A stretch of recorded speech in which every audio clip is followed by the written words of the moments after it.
izay mety ny ainana sy ny lalovana, ny amin'izay zavatra rehetra izay mety nisy sy ny tsy nisy, zavatra rehetra everin'ny maso, everin'ny fahatsapana, fa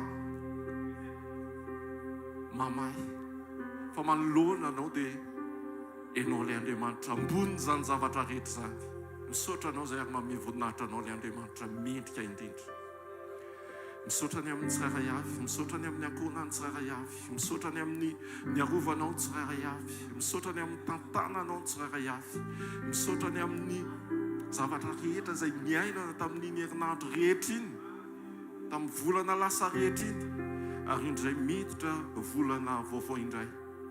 Misaotra Jesosy fa ianao no efa manana ny voahomana, ary ilay Andriamanitra tsara sy mpanao tsara no efa mandahatra sy mametraka ny planinao amin'ny tsirairay avy. Miankina aminay Andriamanitra ray, amin'ny anaran'i Jesosy, fa tanterahany zavatra rehetra. Raha mbola nomenao tombonandro izay dia nomenao ihany koa ny safidy. Androany izay dia hisafidy ny fiainana. Androany izay dia hisafidy tokoa ny eo amin'ny fanatrehanao. Hisafidy hanokatra ny fonay sy ny momba anay rehetra. Hisafidy mitondra ny momba anay rehetra eto anatrehanao, mba ho ilay fitaovana afaky ny volavolainao indray ho amin'ny lasitra tianao anamboarana anay androany. Androany izay dia mitondra ny safidinay, manaiky ny iaino, manaiky ny hanokatra ny fonay, ka ny fiainonay ny teny sy ny fahamarinana ary ny fanambarana avy aminao dia hipakatra any amin'ny fonay, anova ny tontolo manofo anay, ka hevitra tokoa ny ara-panahinay mihoatra ny zavatra rehetra. Misandratary-manjaka ao amin'izao toeran'izao, ary raha manjaka amin'izao toeran'izao anao dia aokanjaka ao am-ponay, ka ny fahamarinanao tokoa dia ho tonga fanasy fiainana ato anatinay, azaka ny momba anay rehetra. Tsy atsapanay izay tapatapanofo, tsy atsapanay izay feonofo, fa atsapanay ilay fahamarinana feno avy aminao. Dia aoka izay rehetra tsy mandrobona, tsy mamokatra arak'izay ilainay, dia hokoratsanana tokoa izany mba hahafanay miditra sy tena ho tafaray aminao tanteraka. Ho fantsona tsara eo am-pelantananao, aneonao ny fahatsaranao, voninahitry ny anaranao reriana.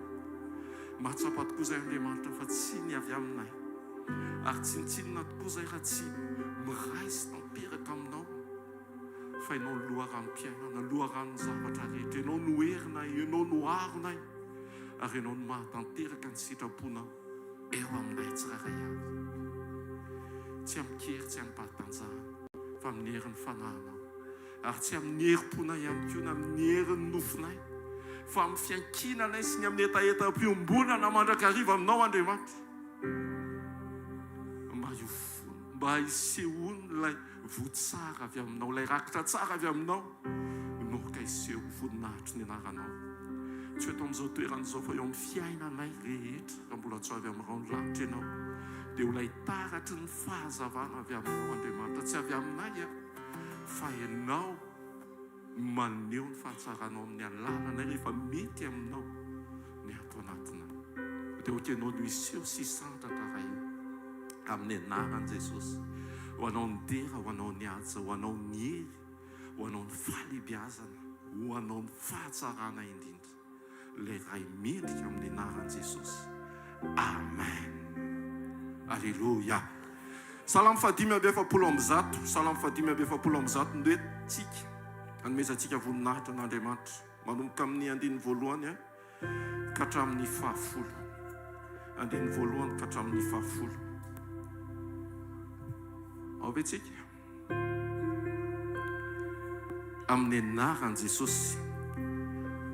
Anandratra anao ary Andriamanitra mpanjaka koa sy ankalaza ny anaranao mandrakizay tory. Ankalazanao isan'andro sy hidera ny anaranao mandrakizay tory. Lehibe Jehovah ka tokony hoderainy indrindra ary tsy takatry ny saina ny fahalebiazana. Ny taranaka rehetra samy hidera ny asanao amin'izay manimby azy sy hanambara ny asanao lehibe. Nilaza ny voninahitry ny fiandriananao sy ny asanao magaga no saintsainiko. Ny hery ny asanao matahotra no tenen'ny olona ary ny fahalebiazanao no lazaiko. Anonona ny fahatsiarovana ny aben'ny fahatsaranao izy sy iobo ny fahamarinanao. Mamindra fo sy miandra Jehovah, maro-po sady be famindrapo izy. Manisy soa izao tontolo izao Jehovah, ary fiantrany dia eny amin'ny asany rehetra. Jehova, mideranao ny asanao rehetra ary ny olonao masina misaotra anao. Amen. Zany salamo zany Andriamanitra rainay noa.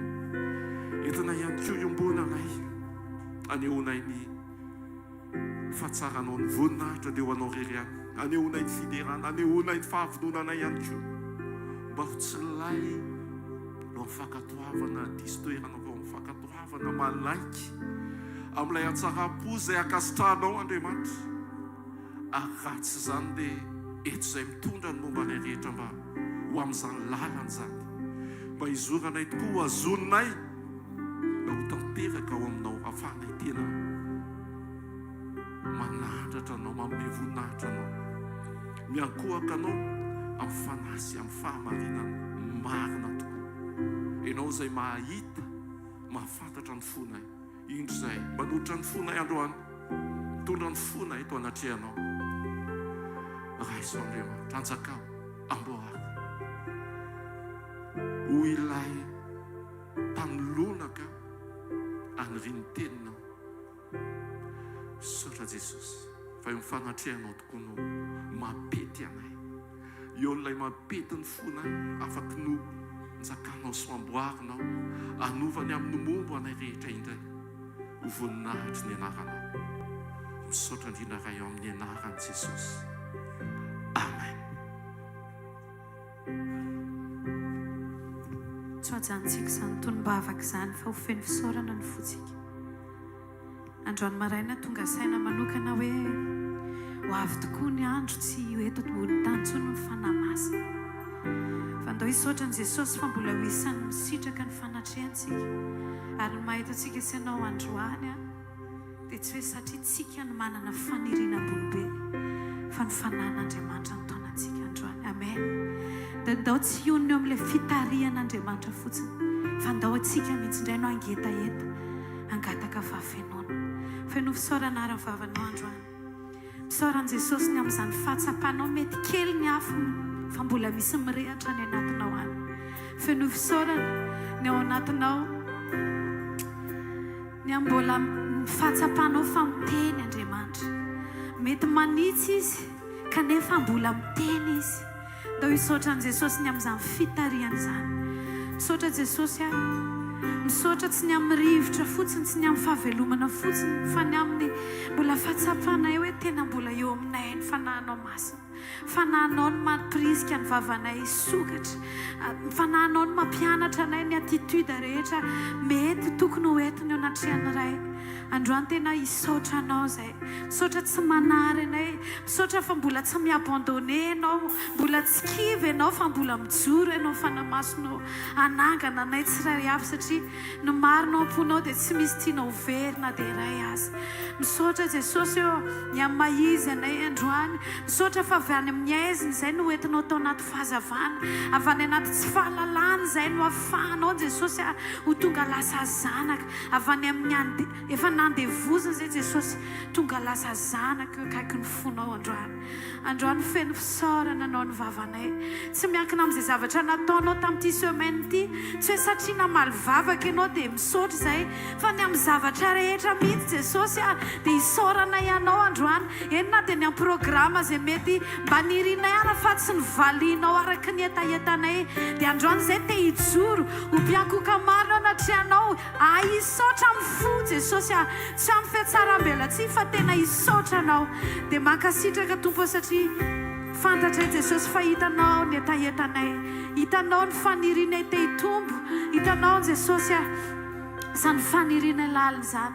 Tena marina dia te ho tonga zanaka ankasitranao izay. Dia raiso ny fisaoranay iray malala, raiso ny fisaoranay amin'ity maraina vaovao ity. Halleluja. Tompo misaotra anao aody no ny fahasoavanao,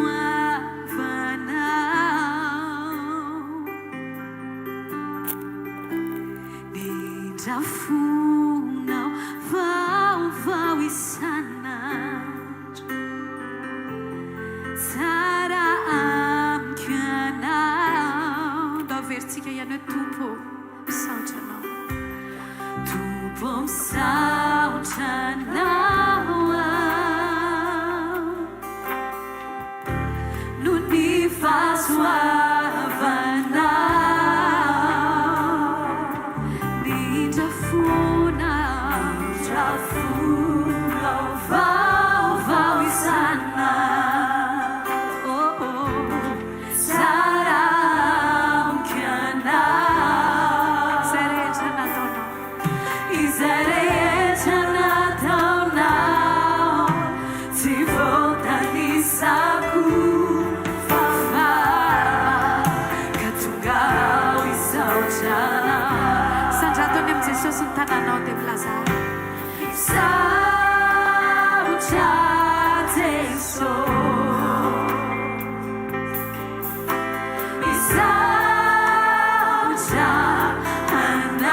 maison, nous voyez nous couffin, y'a non dai nous voit fatigué.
natosorona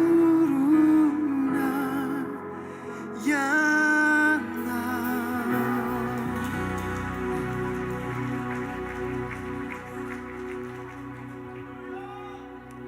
Ampy izay nataonao teo amin'ny azo fijaliana Jesosy. Nizaniza mpanantena fiainana ankoatranao dia mpandainga izy. Fa izay vitanao teo amin'ny azo fijaliana ampy. Androany Jesosy tsy hitady fanatreana hafa izay. Tsy hitady puissance extraordinaire izay Jesosy. Fanatreanao lanitra ho anay. Eo amin'io fahalemena io mihitsy efa fantatrao fa ny fahafenonay dia rehefa miombona aminao izay. Oh Jesosy, mamy loatra ianao Jesosy. Tsisy azo arina aminao na ety an-tanana an-danitra. Andriamanitra tokana mamirapiratra eo seza fiandrianana mandrakizay. Androany mitsokanao ny olonao izay tianao.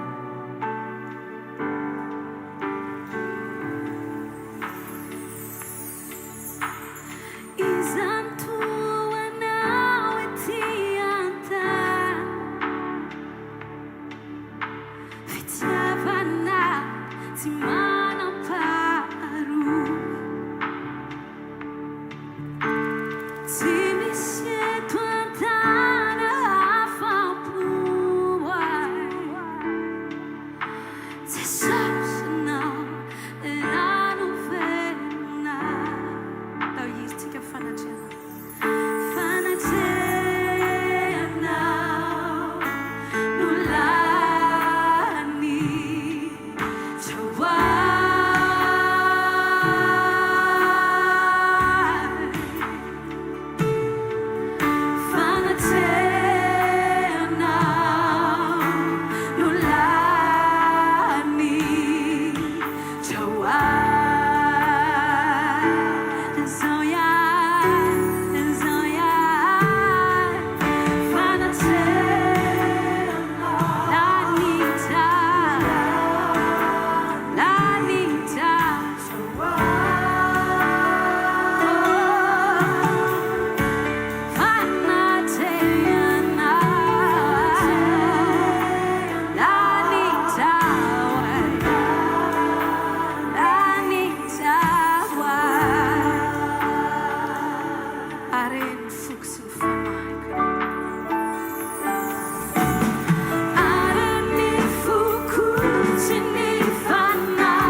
andriamanitra ny nofo rehetra raha ianao tokoa jesosy no miasa iza no asakana anao ary raha miteny ianao jesosy iza no atohitra anao tsy hoe satria jesosy eo miandry zavatra izay dia hirany tiry ty fa irainay satria famarinana ianao ny famarinana an jesosy mitoetra mandrakizay andriamanitra mandrakizay no limity ianao jesosy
You know who I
teo anandratra azy tsy miovy anao alfa sy omega anao ny fiandrianana mandraky izay o Jesosy tsy miovy anao alfa sy omega anao ny fiandrianana mandraky izay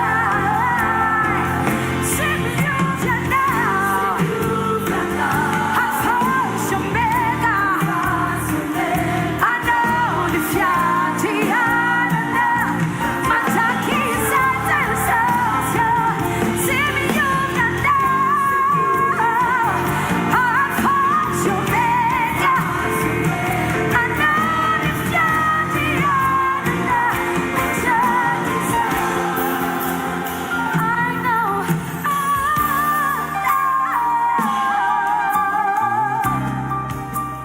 I know what now is Asabotsy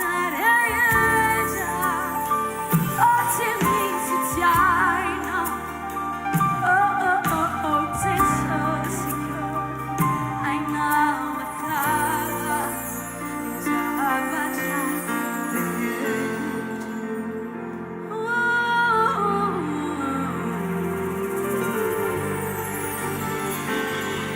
Hallelujah. Afaka mahazo toerantsika tompoko azafady.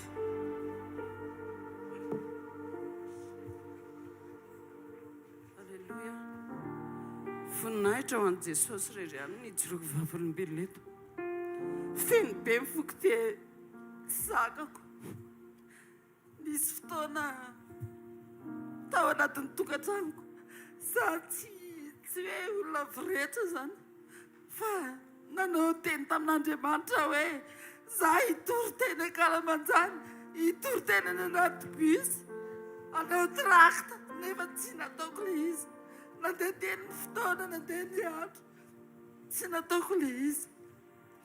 Dia nisy an'izay zavatra izay tao anatin'ny tokantrano. Diovina daholo ny trano rehetrarehetra, namidy hatramin'ny armoara. Mbola ao amidy koa ary mifandriana satria nalaina ilay fandriana dia niravana dia nisorana verni lokoina ny trano. Natao daholo izao fanafody rehetrarehetra izao fa tsy mety afaka ilay biby. Tsy fantatra hoe biby inona nefa mijery ilay izy tsy mahita. Ilay hidihidy tsy mahita an'ilay zavatra manaikitra zany. Tonga ao an-tranoko zavikeliko mandeha mipetra makany aminahako rehefa zoma hoe avy mianatra dia lahady mody tsy mahita. Mahay daholo na akanjo na drana inona nefany ilay zavatra tsy mety afaka. Dia efa tena miferinaina mihitsy hoe Jesosy inona zany izao zavatra izao. Nandeha mivoaka za efa memahi satria isan'andro tsy matory. Lasa matory any ambony latabatra ary fa tena tsy mety. Inona zany Jesosy ny antony izao ndray mandeha zany andeha mivoaka dia andeha hody amin'ny arivo. Dia matahotra andeha hody hoe ahoana tsy atory ndray zany ao an-trano. Dia teny an-dalana Jesosy ampifantaro aho inona zany ny zavatra misy ao anaty tokantranoko. Fona aminao aho mamindrafo amiko.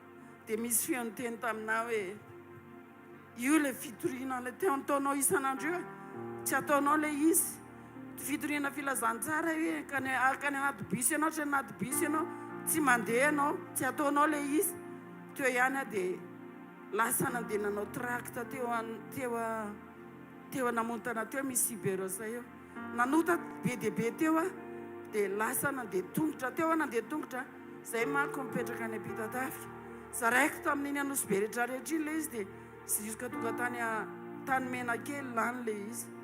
Tonga tao an-trano any alina dia tsisy tsony ilay izy.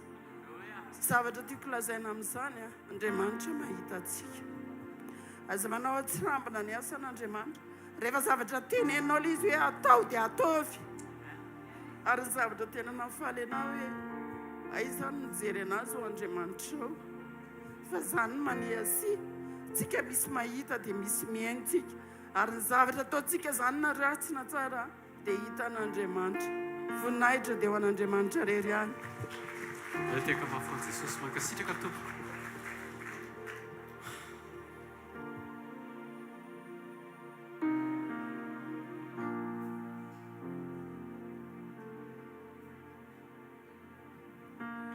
voninahitra ho an'i Jesosy irery ihany nijoroako vavolombelona eto. Le izy zany tsy anahy fa any vadiko.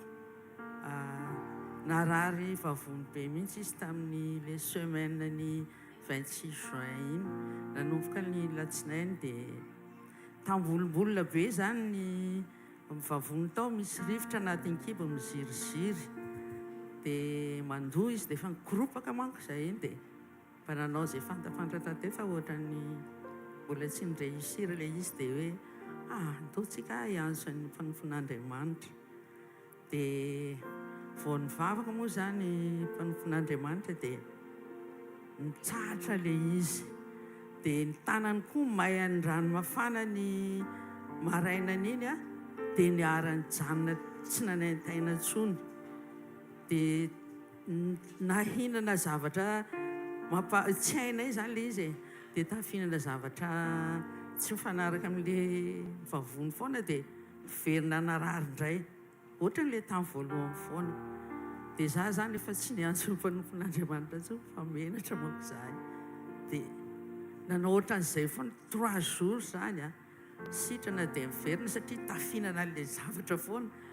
Dia farany ozy izy zany teneny fareraka sitran'izao izy ampanoloro tena fa izay teneninao foana ozy izy dia ho averiko.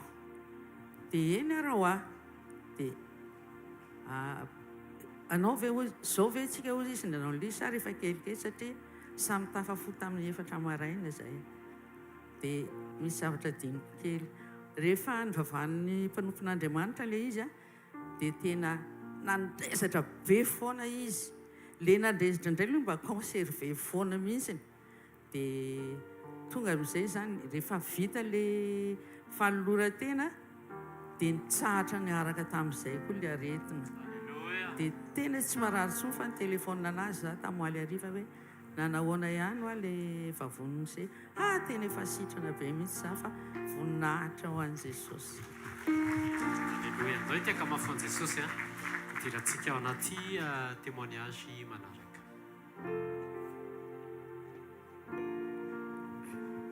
Voninahitra ao an'Andriamanitra rery no ijoroako vavolombelona. Tamin'ny herin'ny androany anniversaire-ako. Dia izy tamin'i Jesosy hoe isaka ny anniversaire-ako ijoroako vavolombelona ny amin'ny tombonandro men'Andriamanitra anahy. Satria tamin'ny mamanay niteraka anazy mamanay dia sarotra fiterahana be. Dia izy efa niabandone fa reraka be izy hoe tsy vita intsony. Dia niforcen'le rehefa elaela zany dia forcen'le sage-femme dia teraka ihany fa mbola tsy tonga dia velona zany tsy tonga dia nitomany fa rehefa elaela dia elaela mihitsy dia vela ihany. Dia izay aloha voninahitra ao an'Andriamanitra. Dia rehefa quelques mois après le manao consultation any amin'ny dokotera matetika zany dia hozy izy ny dokotera hoe katina loha loatra ny loha malemiko. Dia nefa ny mbola tokony mitombo ny cerveau dia ny dokotera zany hoe tsy maintsy operena satria raha tsy operena dia mety misy fiantraikany amin'ny sainy mety tsy ho zakany izy rehefa melehibe izy tsy maintsy misy problème. Dia tao anatin'izay tamin'izany ray aman-dreniko nataony zareo hoe tsy manao opération fa vavaka sy fadikana nataony zareo. Dia tsy natao zany izy dia nandeha fotoana. Dia tao anatin'ny enfance koa somary nararandoha matetika za tsy mahalala an'ilay tantara fa nararandoha matetika fotsiny ahako. Dia rehefa 20 taona teo ahako me mararandoha foana zany. Dia teo nitantarany dadany an'ilay izy teo vao nitantarany dadany an'izay tantara izay. Dia somary miperturbe anahy le izy satria hoe nifandraisako anazy zany hoe valimbavaka any zareo le izy. Dia raha ohatra zany zareo mihodina dia ohatrany hoe izay dia mieritra. Dia ny espérance de vie teneny dokotera hoe 13 ans ozy izy eo izy no mety tsy zaka intsony le izy mety hahafaty anazy raha ohatra hoe tsy operena. Dia tao anatin'izay niperturbe anahy tamin'ny fianarako sy ny rehetrarehetra le izy tamin'ny 20 taona teo. Dia rehefa nana rencontre personnelle tamin'i Jesosy avy eo 2021 dia ozy izy aho hoe zay ataon'i Jesosy fa raha mbola mana programme amin'ny fiainako Jesosy dia mbola eto foana ako na inona dia nanomboka tamin'izay dia tsy marary andoha tsony mihitsy ako. Dia tsy vitany hoe tsy marary andoha tsony fa ampaneitretena be isan'andro ohatrany hoe ny cerveau-ko ampiasain'Andriamanitra amin'ny fomba mahagaga ana foana dia ho an'Andriamanitra rehefa ny voninahitra. Tiaka mafy ao an'i Jesosy tsika. Mbola misy adimy kely. Androany taonako 13 ans teny dokotera 13 ans fois 2 plus 1. Tiaka mafy an'i Jesosy tsika.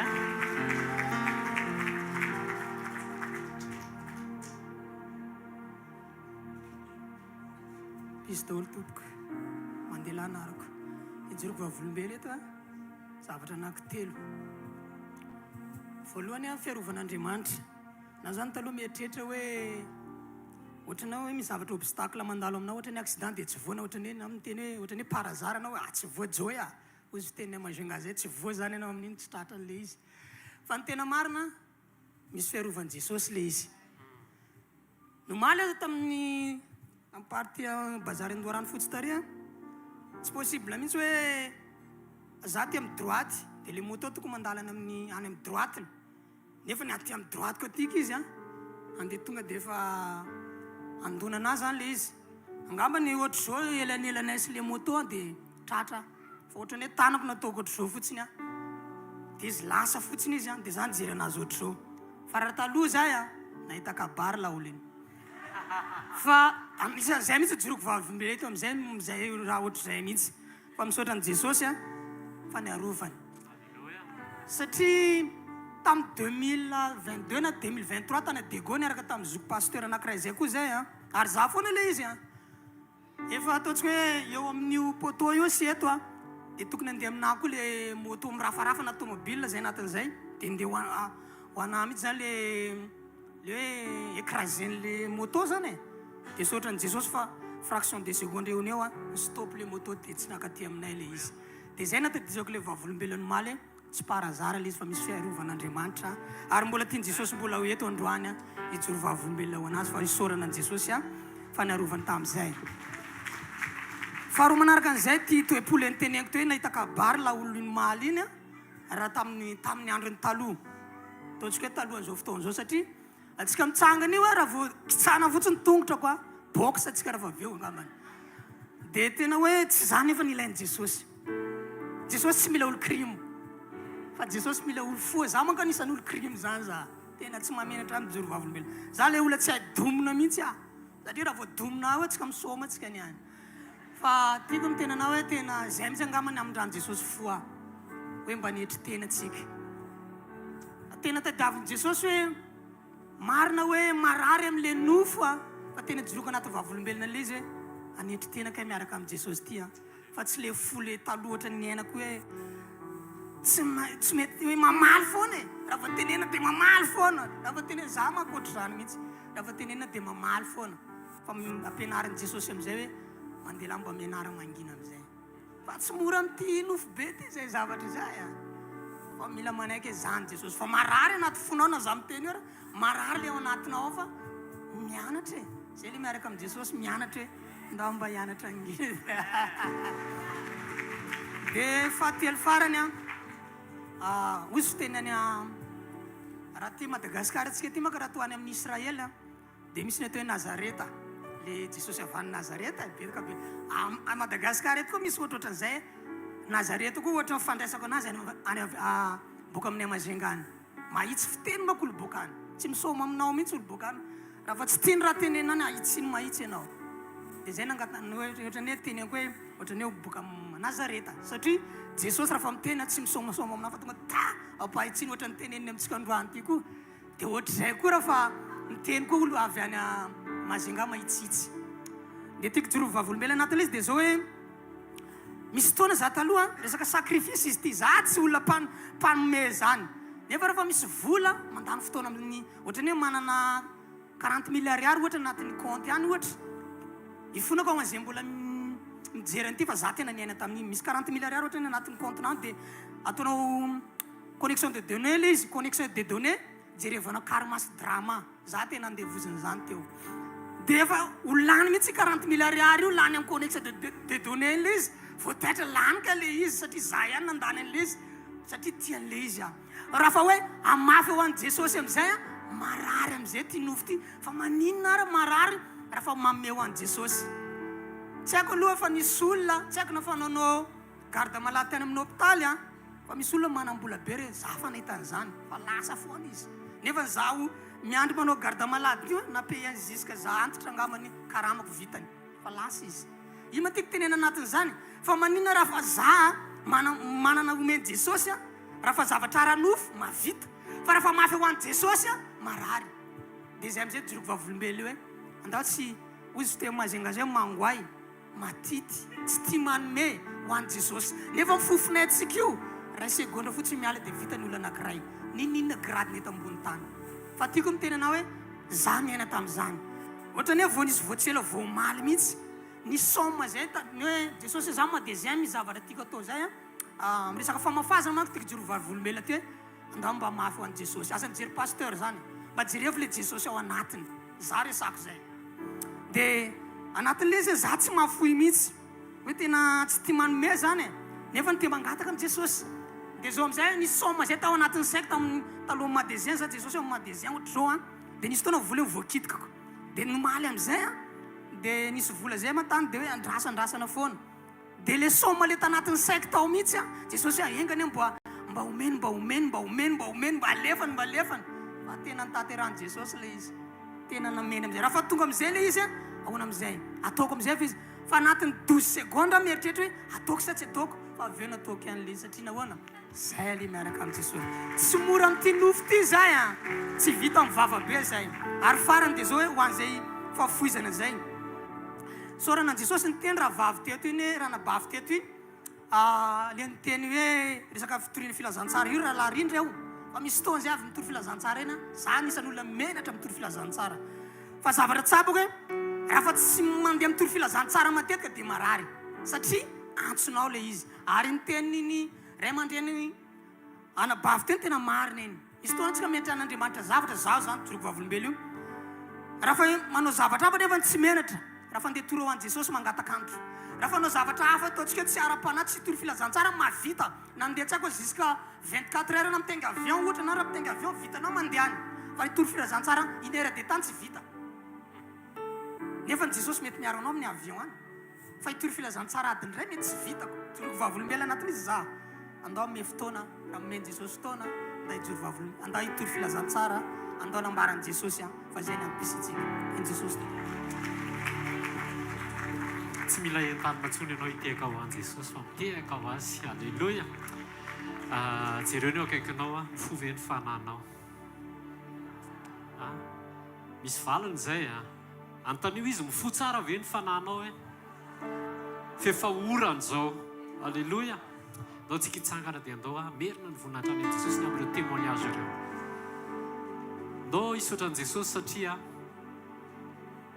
izy no mamela ny fanahintsika tsy ho tafandromandry rehefa misy zavatra nitenenitsika tamin'i Jesosy ohatra ny hoe olona tia fahadiovana tsy hoe ohatrany fa olona tia fahadiovana dia lasa misy hidihidy hoe ao fotsy ve zany sa kongona sa parasa na matory eny ambony latabatra ary na hosoranao verni lokonao ny trano tsy afaka satria Andriamanitra mihitsy ny manery ao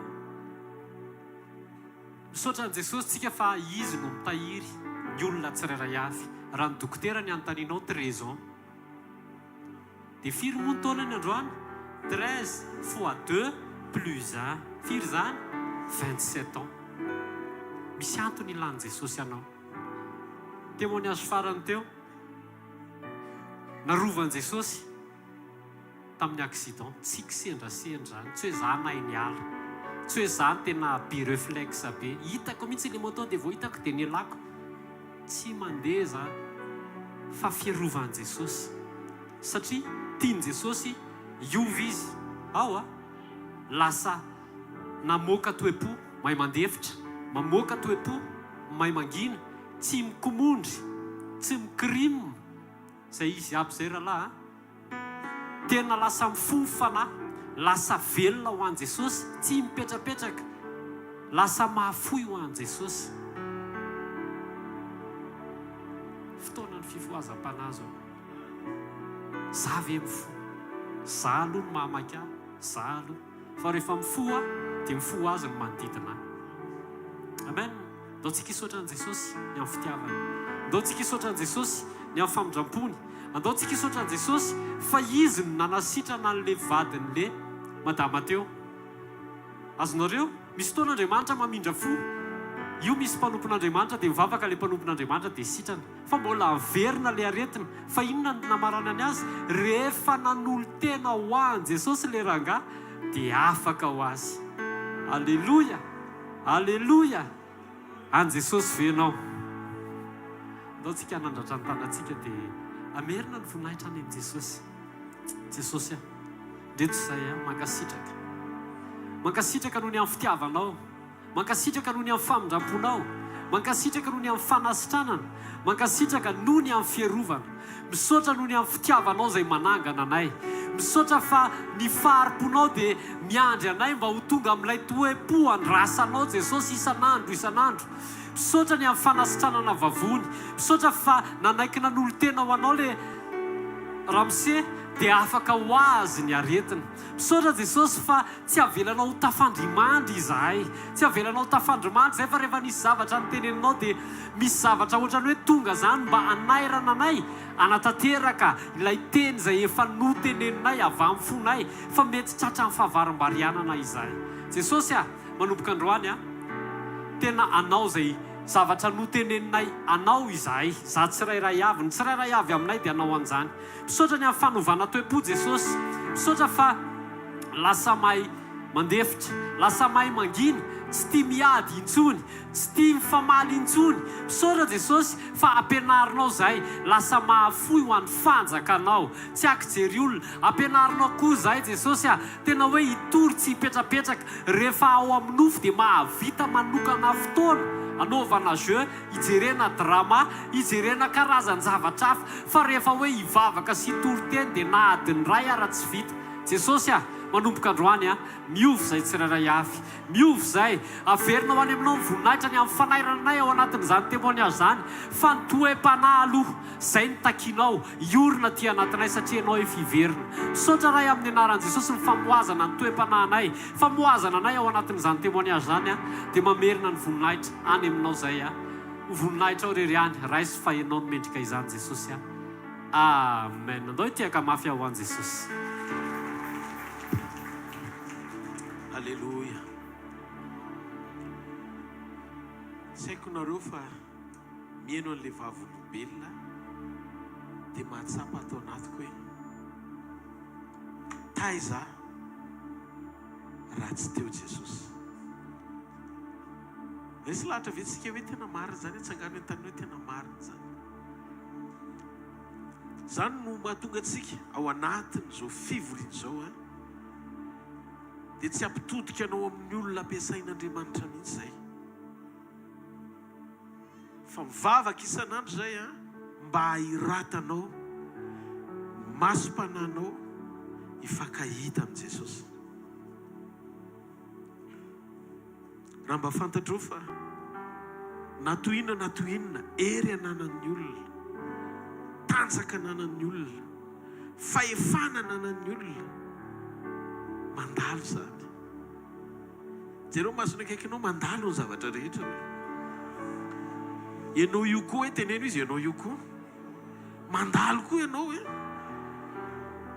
zany mahatonga Mosesy ny teny eo amin'ny boky mpanao salamo. Ozy izy Mosesy hoe mampianara anay ozy izy anisany andronay, isan'andro fa tsy hoe isan-taona ny isam-bolana, mba hanananay fo endry.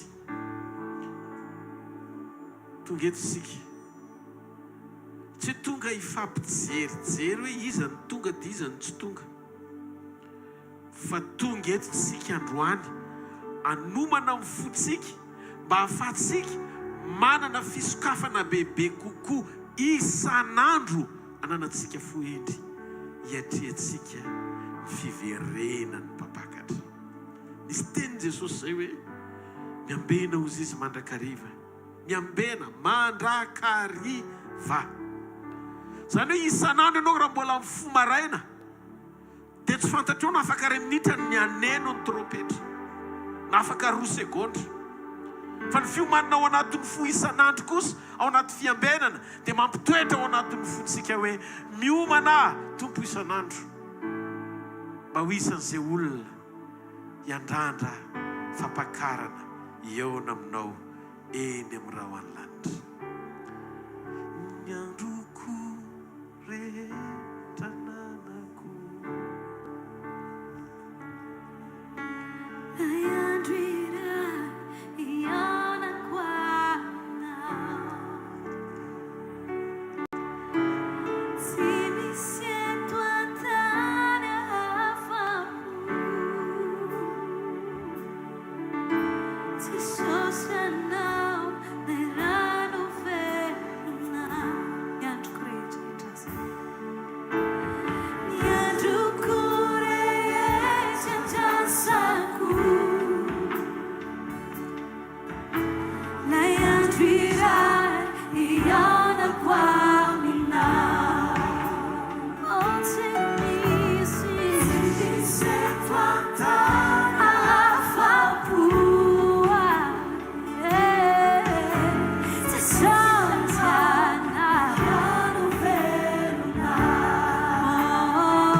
ampisy fiatraika ny teny fahamarinana ao am-ponay. Tsy hainy nofa mandasy ny fisainana maha-olombelona ny mandray ny teninao, fa ny fanahinao ny mampitoetra sy manazava ao anatinay ho tonga teny fiainana iainana isan'andro. Fa raha tsy izany Tompo, tsy ho tonga aina ho an'izay mahazo azy ny teny ary tsy afaka ny ho tonga fahasalamana ho an'ny nofo rehetra.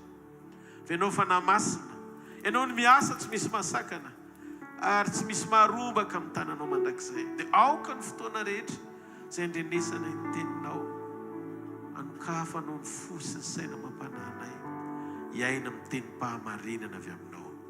Mitenena Tompo, miaino ny mpanomponao. Amen. Ataontsika ity tanana mafy ny Tompo mangataka anao mba ahazo toerana. Noany marena manokantsika dia hitondratsika ao anatin'ny fotoana fondray ny Tompo amin'ny alalan'ny teniny. Tsy maninona izay tsanganana ampiasainy. Aza mijery izay olona bafila kely mety hoe tiany ampitana amintsika izay fahamarinana tiany holazaina. Fa ataontsika hibanjina hijery hoe tonga eto amin'ity toeran'ity Andriamanitra, hiaino sy handray tenim-pahamarinana avy aminao. Aleloia. Androany dia hitondratsika ao anatin'ny fotoana fohy indray ny Tompo amin'ny alalan'ny teny, nampitondraina ny lohateny hoe ny zava-miafo ny famonjeny anovany atsika ao anaty nylay hoe iray aminy. Tsara ny Tompo mitondratsika par étape. Misy zavatra asehony tsikelikely dia mifanaraka amin'izay koa ny fiovam-pontsika. Fa tsy dia tsara loatra tsika raha mahafantatra zavatra mihoatra noho izay ampahafantariny tiany isehoana sy tiany eny atsika eo amin'ny fiainam-panompontsika. Izay le miara-mandroso miaraka amin'Andriamanitra. Tiako fantatrao fa ny zavatra tena lafo vidy indrindra nanoloran'i Jesosy tena tamin'ny nanekeny ho faty teo amin'ny toerantsika dia ny ahatonga antsika ho voava ny olana mahakasika momba ny fahotana. Noho ny fahotana. Romanina 9. Aleluia. Romanina 9:7-20. Haitsika tsy enjery io teny io, ozy izy ny ten'Andriamanitra hoe fa fahafatesana ny tambon'ny ota ary fiainana mandrakizay kosa ny fanomezam-pahasoavana avy amin'Andriamanitra ao amin'ny Kristy Jesosy Tompo tsika. Fahafatesana ny tambon'ny ota. Any amin'ny bokin'ny Jeremia ny ten'Andriamanitra dia milaza hoe ny fanahy manota. Any amin'ny bokin'ny azafady any amin'ny bokin'ny Levitikos dia ny fanahy manota no faty. Tsy maintsy maty sika rehefa nanota. Ary zany no antony kajin'Andriamanitra nandefasany ny Kristy Jesosy. Lay teny izay nilavon'ny olona no naka ny endriky ny olona mba ahafahany maka ny toerantsika. Amin'izay antsika tsy ho rava ny fahafatesana mandrakizay fa mba hiavana aminy, hiombona aminy ary hananantoka fiainana mandrakizay ao aminy. Izay no mahatonga ny Kristy maty pasika ho antsika. Tsy afaka mandray famonjena isika avy amin'Andriamanitra raha tsy nandray an'i Jesosy Kristy ho tompo sy mpamonjy ny fiainantsika manokana. Jaona 1:9-10. Fa toy izao ny tiavan'Andriamanitra izao tontolo izao, nomeny ny zanany lahatokana mba tsy ho very izay rehetra mino azy fanana fiainana mandrakizay. Ary tiako fantatsika fa Satana ny tompona andraikitra na mila lalana ny olona niala tsy ankatohan'Andriamanitra tamin'ny alalan'ny fakapanahy anohatra izay teny efa nilazain'Andriamanitra tamin'ny olona fa tsy tokony ho ataony. Ny fahotana zany dia lalana ahafahany devoly miditra mitondra ny natiora ratsy eo amin'ny tantaran'olombelona, mampisy fiatraikany eo amin'ny karakterana ny toe-panana ny toe-pon'ny olona. Ny fahotana dia manimba toetra,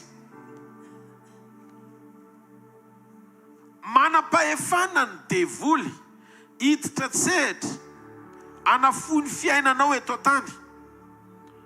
Rehefa manaiky ianao niditra tsehatra sy anapa-kevitra hijoro sy hiziriziry toetra ao anaty fahotana. Ny fahotana misy fiatraikany eo amin'ny fiainam-pahasalamanao, misy fiatraikany eo amin'ny fiainatokantranonao, misy fiatraikany eo amin'ny fiainam-pitiavanao, misy fiatraikany ahatonga ny devoly afaka hikororokanao tsy hanam-piadanana. manimba ny ainao satria mahatonga anao ho andevo sy ho mpanompo ny devoly. Anohatra n'Andriamanitra ny foana ny fahotana rehefa tsy bebanao. Fanambon'ny ota mifampitena ary Satana dia manao izay fomba rehetra ahafahany miasa sy miditra ary manapaka sy andrava ny fiainan'olona anankiray. Izy afaka angalatra ny fiadananao, angalatra ny fifalianao, angalatra ny tsara rehetra izay napetrak'Andriamanitra ao anatinao rehefa manaiky ianao ny toetra sy ziriziry iaina ao anaty fahotana. Tonga Jesosy Kristy nanaiko ho faty, nanaiko ota teo amin'ny toerantsika. Ary misy lesona tiako averina kely ampisaintsainana antsika satria mahatsara ny teny averina. Fa rehefa tonga Jesosy dia tsy naka ny endriky ny biby izy. Tsy rhinocéros izy tonga teto ambonin'ny tany nalioana, fa olona no nalainy ny endriny satria olona no vonjeny. Dia Paoly apôstôly laza amin'ny boky ny Filipianina. Boky ny Filipianina toko faharoa manomboka amin'ny 9:5, io apôstôly Paoly io dia nilaza hoe aoka ho ao aminareo zao saina izao izay atao amin'ny Kristy Jesosy koa. Fisainan'ny Kristy zany. Ny fisainan'ny Kristy zany dia fisainana tsy hoe matsilo be anao fa mahalala zava-miafina na ampiasaina ra-pamina nina farany any amin'ny dimension faran'izay enjana. Fa ny ten'Andriamanitra dia milaza ny fisainan'ny Kristy natao ho tafiny io amin'ny endriky ny toe-panahy atao hoe fanetretena. Zany hoe ny fetim-bony fahatsarana rehetra ao anatin'ny fanjakan'Andriamanitra, ny antsarintsika, dia manomboka amin'ny fotoana aneketsika anapa-kevitra anana ny fisainan'ny Kristy. Inona le fisainan'ny Kristy tiano ananantsika dia mianatra antsika amin'ny sekoly fanetretena. Aoka ho ao aminareo zao saina izao izay tao amin'ny Kristy Jesosy koa, zay na dia nanana ny endrik'Andriamanitra azy izy, zany hoe endrik'Andriamanitra sady Andriamanitra, dia tsy nataony ho zavatra nofikiriny mafy ny fitoviana amin'Andriamanitra. Hitanareo ny fampianarana raha vao mivoy an'ilay hoe Andriamanitra ianareo.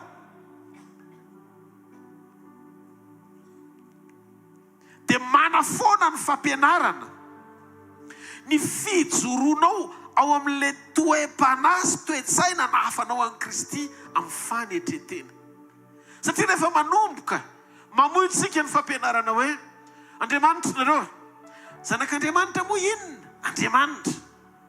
Dia zao manomboka renao amin'izay ny fifikiranao eo amin'ilay toerana heverinao ambony tianao hitarafa ny hafa ny mahizy ianao.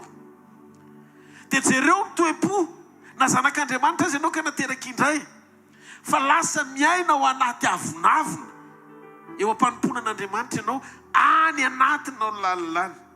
Fa ozy izy ny ten'Andriamanitra eto, ny fanetretena dia ny fananantsika toe-po izay na dia nanana ny endrik'Andriamanitra aza dia tsy nataony ho zavatra ho fikiriny mafy ny fitoviana amin'Andriamanitra, fa ny foanany tenany 7 taminaka ny endriky ny mpanompo sy nahatongava no manam-pitoviana amin'ny olona na dia Andriamanitra azy izy.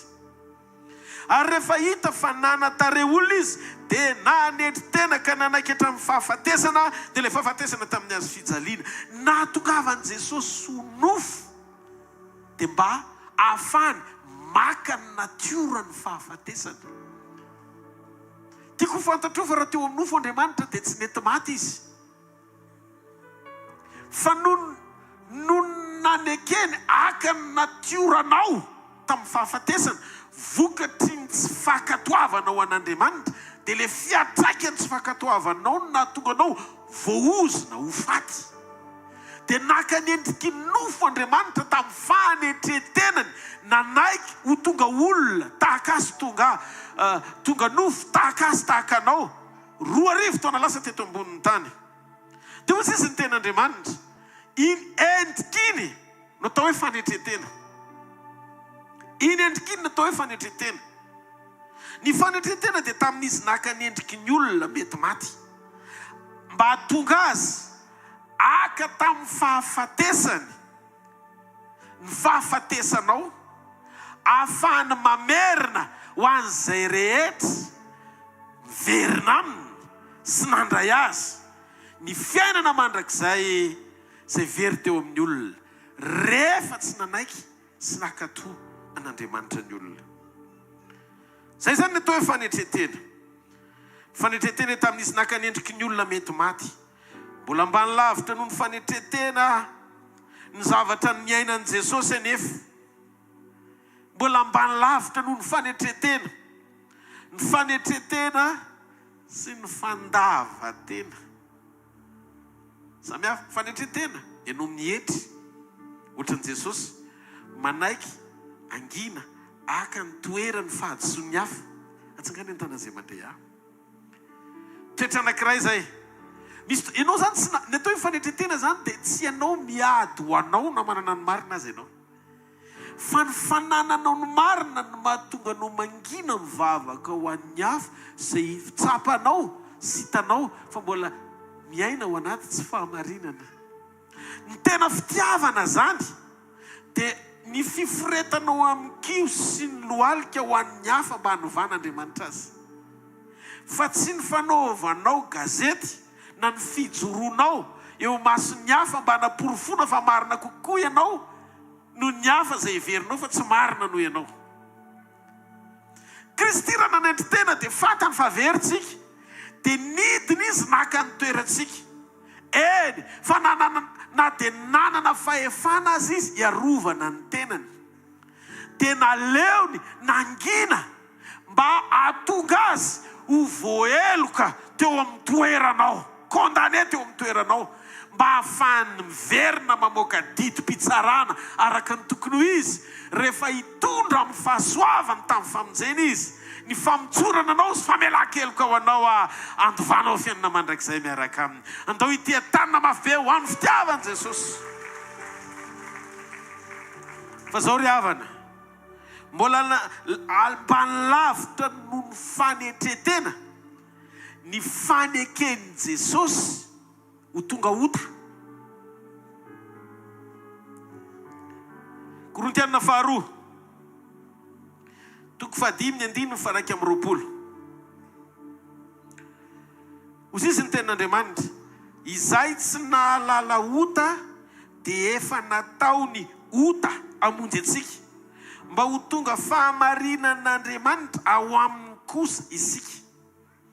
Tamin'izy nakanendriky ny olona nandehandeha teto an-tany mbola velonaina dia nanetry teny izy satria Andriamanitra nakanendriky ny olona otra sy otranao. Zany hoe azavaiko, raha tamin'ny famoronana voalohany ny olombelona nidin'Andriamanitra nampiapita ny endriny ho eo amin'ny olona. Tanteraky Adama ary nomen'Andriamanitra ny Adama ny fahefana rehetra hifeny tany sy izay rehetra eo aminy. Zany hoe ny créature sy ny faharian'Andriamanitra mihitsiny no napetrak'Andriamanitra teo an-tanan'ny Adama sy tao amin'ny Adama ny fanapahana sy ny fahefana rehetra. Satria i Adama dia tsy iza fa la endrik'Andriamanitra tsy hita maso aseho hita maso anapaka ny voary rehetra hita maso zay noforonon'Andriamanitra. Akeo aloha tsangano ny tananao hoe azonao ny zavatra zaraina.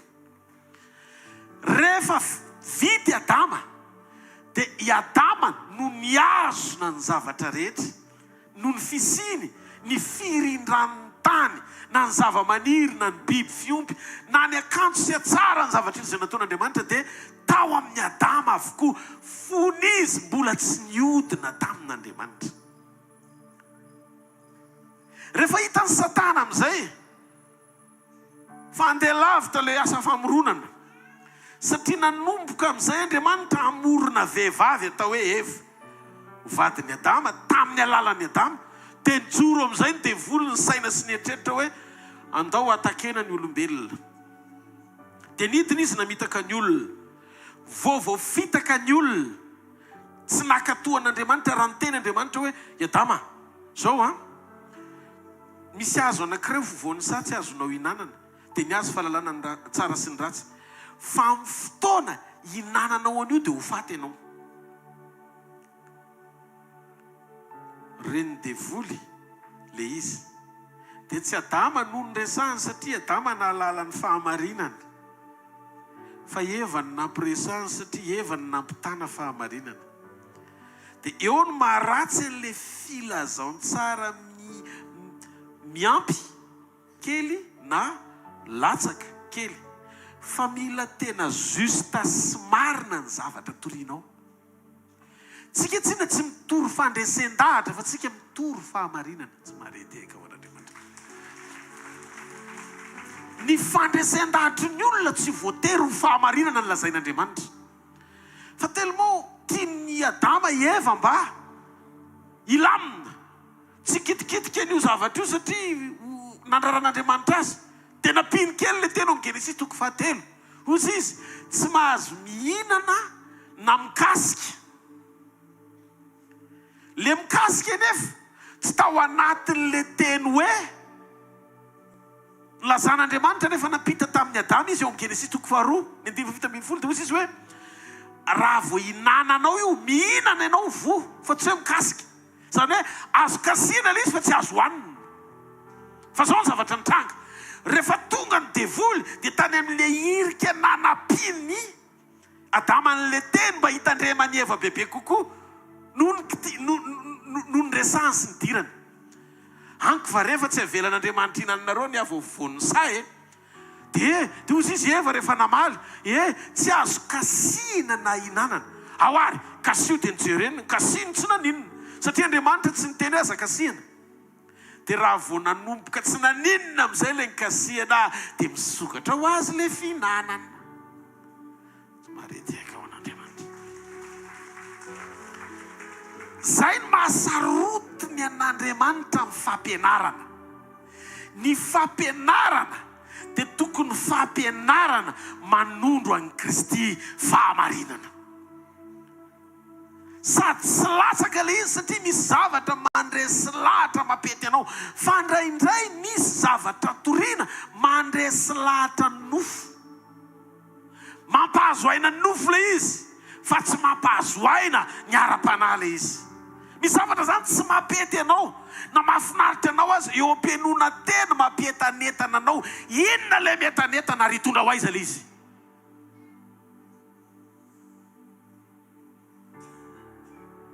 Fa zao ny zavatra nitranga.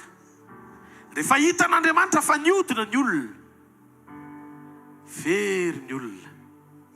Dia rehefa very ny olona dia ny sain'Andriamanitra, satria le teny izay nilavon'ny olona no lasa naka ny endriky ny olona, tsy maintsy kondanena eo amin'ny toeran'ny olona, melohina eo amin'ny toeran'ny olona, mba ahafahany misolo ny olona amin'ny fahotany sy ny faharatsiny, ahafahany mamerina ny olona iombona sy havana amin'ray tahak'izay nisy teo aloha. Famorona voalohany, Andriamanitra tonga teo amin'ny vovoka nampiapita ny endriny ho tonga olona. Ny famoronana faharoa, Andriamanitra nidina naka ny endriky ny olona mba ahafahana mampiapita ao anatin'ny olona ny fiainany mandrakizay.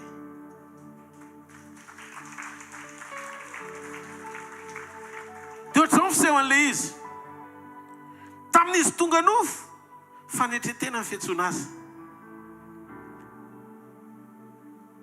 Fa tamin'izy natao ota, tsy fanetretena intsony ny fiantsoana azy, fa mbola ambany lavitra noho ny fanetretena.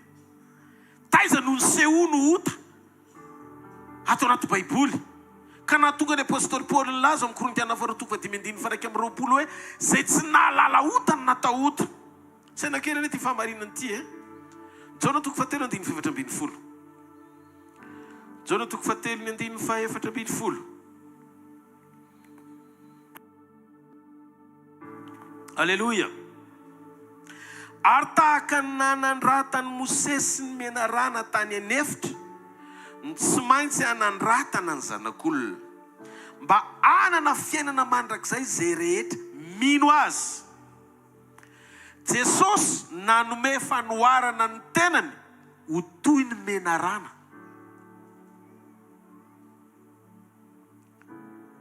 eto lay endrika ny sehony olona satria olona no vonjeny egal fanetretena fa ty fanoarana ny tenany ho toy ny menarana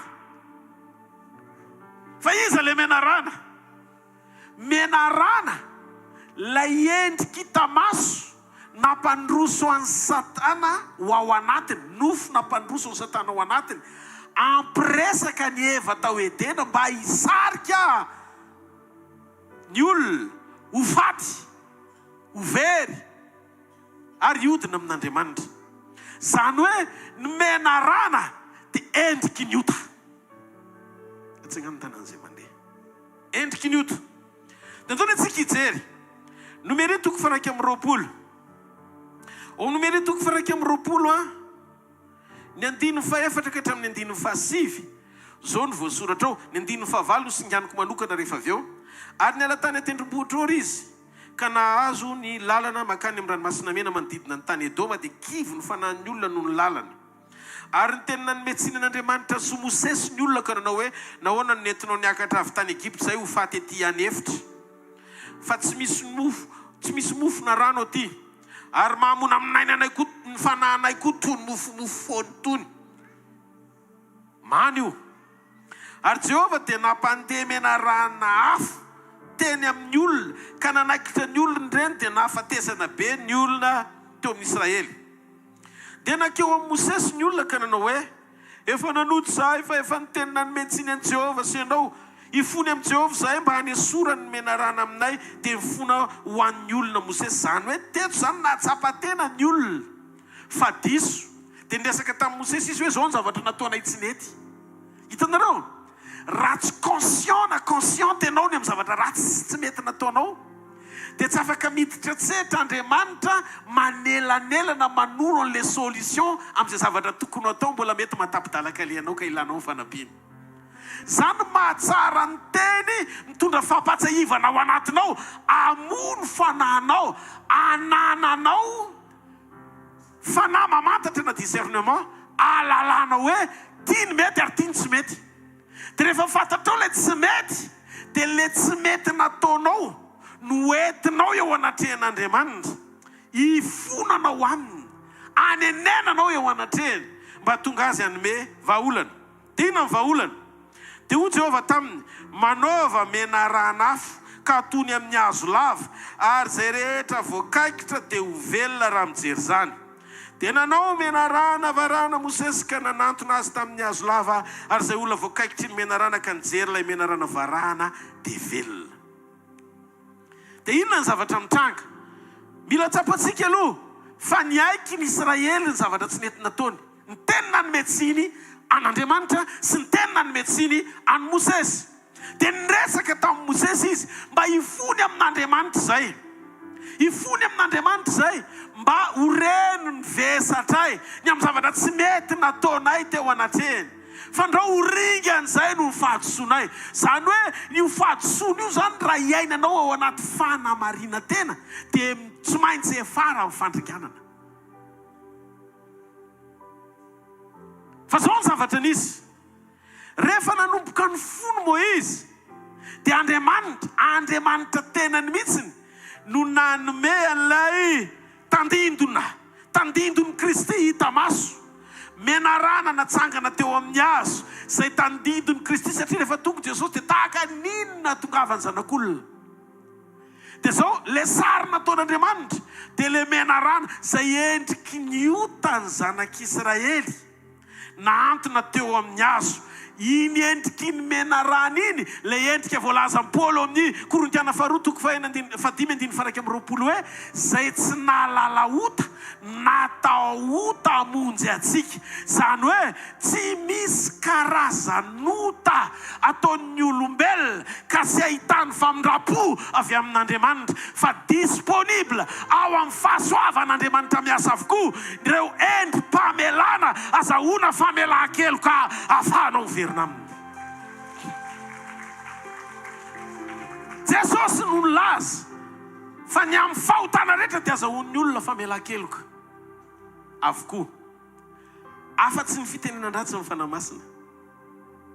Zay rery ny voalaza fa tsy azahoana famelan-keloka mandrakizay. Amin'ny andininy fahavalo dia tandindony ny hazo fijaliana. Ary Andriamanitra no niteny tamin'i Mosesy naneo ny tandindony Kristy teo amin'ny hazo fijaliana tao amin'ny andininy fahavalo nivakitsika teo. Fa rehefa tonga nefa Jesosy dia niteny hoe tahak'izay nitranga tamin'izany tamin'i Mosesy nanandratra an'ilay menarana varahana ny banjiny ny zanak'Israely.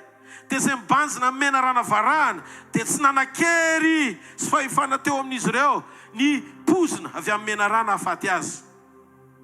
Midiky fa le menarana nasandratry Mosesy dia sary ratsy maneho an'ny Satana namitakaneva tao Edena iodina tamin'Andriamanitra. Ary niendrikiny le fahatsiarovana nidiraniota teo amin'ny tantaram-piainan'ny zanak'olombelona.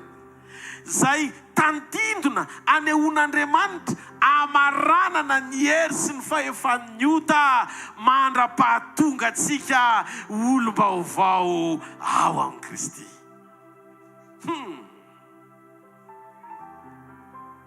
Menarana io lay tsy endriky ny nofo niodina tamin'Andriamanitra fa endriky ilay biby lava nampiasain'ny devoly nampiditra ny olona ho amin'ny fahalitoana. Le menarana tsy endriky ny nofo niodina tamin'Andriamanitra. Nofo niodina tamin'Andriamanitra olona. Fa ny endriky ny biby lava dia le nampiasain'ny devoly nampiditra ny olona ho amin'ny fahalitoana sy ny fahotana ary ny faharatsiana. Io lay nitenenako tamintsika mandrakariva hoe misy ny zava-miafina nakany Kristy ny endriky ny biby ara-panoarana amin'ny tenany rehefa tonga amonjy ny olombelona izy. Ary anisany ireo biby anankiroa samihafa izay naneo ireo endrim-pamantaran'ireo nisy rôle ngeza be vao mentionné na tafiditra ao anatin'ny tantaram-piaina amin'ny famonjena biby lava sy ny zanak'ondry ary liona. Aranofo dia olombelona no nisehon'Andriamanitra hitamaso olona tanteraka sady tsy nanotany sy nalala ota tao hoe Jesosy Kristy satria tonga amonjy ny olona izy. Iny zany tena ny sehony mihitsiny hoe tonga olombelona izy. Fara-panoarana dia nanomana izy ny fisehony amin'ny endriky ny zanak'ondry. Rehefa amonjy izy dia zanak'ondry. Rehefa anapaka izy dia liona. Awa. Ary rehefa ota tamin'ny famonjena teo amin'ny hazo fijaliana izy dia naka ny endriky ny menarana. Ny fanomanan'Andriamanitra an'ireo tantara ireo sy ny firindran'ireo amin'ny tantaram-piainan'ny zanak'olombelona dia anome lanja ny mahasamihafa ny atao hoe famonjena sy ny atao hoe fanoloran-tena atompo azy eo amin'ny fiainantsika. Tamin'ny famonjena izy dia naka ny endriky ny ondry. Tamin'ny famonjena izy dia naka ny endriky ny ota. Fa rehefa tonga izy atateraka ny fipetra-pamonjena ampakarany atsika dia manova atsika izy eto ambonin'ny tany. Anova atsika izy eto ambonin'ny tany ho le karazan'olona hitovy endrika aminy. Ary izay fitoviana endrika amin'izay dia tanteraka amin'ny fotoana anankiray anapahatsika hevitra zato isan-jato anaiky ho izy Jesosy Kristy irery no tompo ny fiainantsika ray manontolo. Zany hoe tompo sy mpanapaka. Tsy tompo ny tenantsika intsony zany tsika fa azy tsika tonga fananany amin'izay fotoana izay.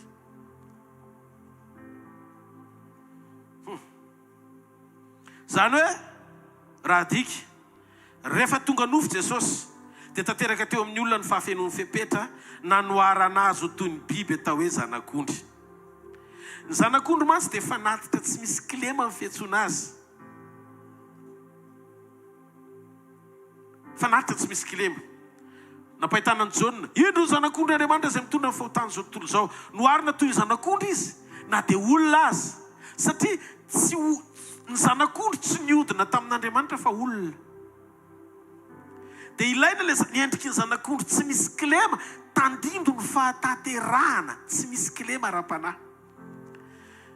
Jesosy sady tsy nitorotorona tamin'ny otany, tsy nahalala otany, tsy nanota. Noho izany ny olona parfait, tena hoe ny olona tena hoe tanteraka eto ambonin'ny tany, teto ambonin'ny tany akoatra ny Adama mbola tsy niodina tamin'ny voalohany. Dia Jesosy Kristy avy any Nazareta, izy nanome sy nahafeno ny fihapetram-pahamasinan'Andriamanitra teo amin'ny olona. Andriamanitra zany nitady olona hamonjy ny olona, fa tsy nisy le olona fa absent. Dia voatery Andriamanitra naka rany zanak'ondry.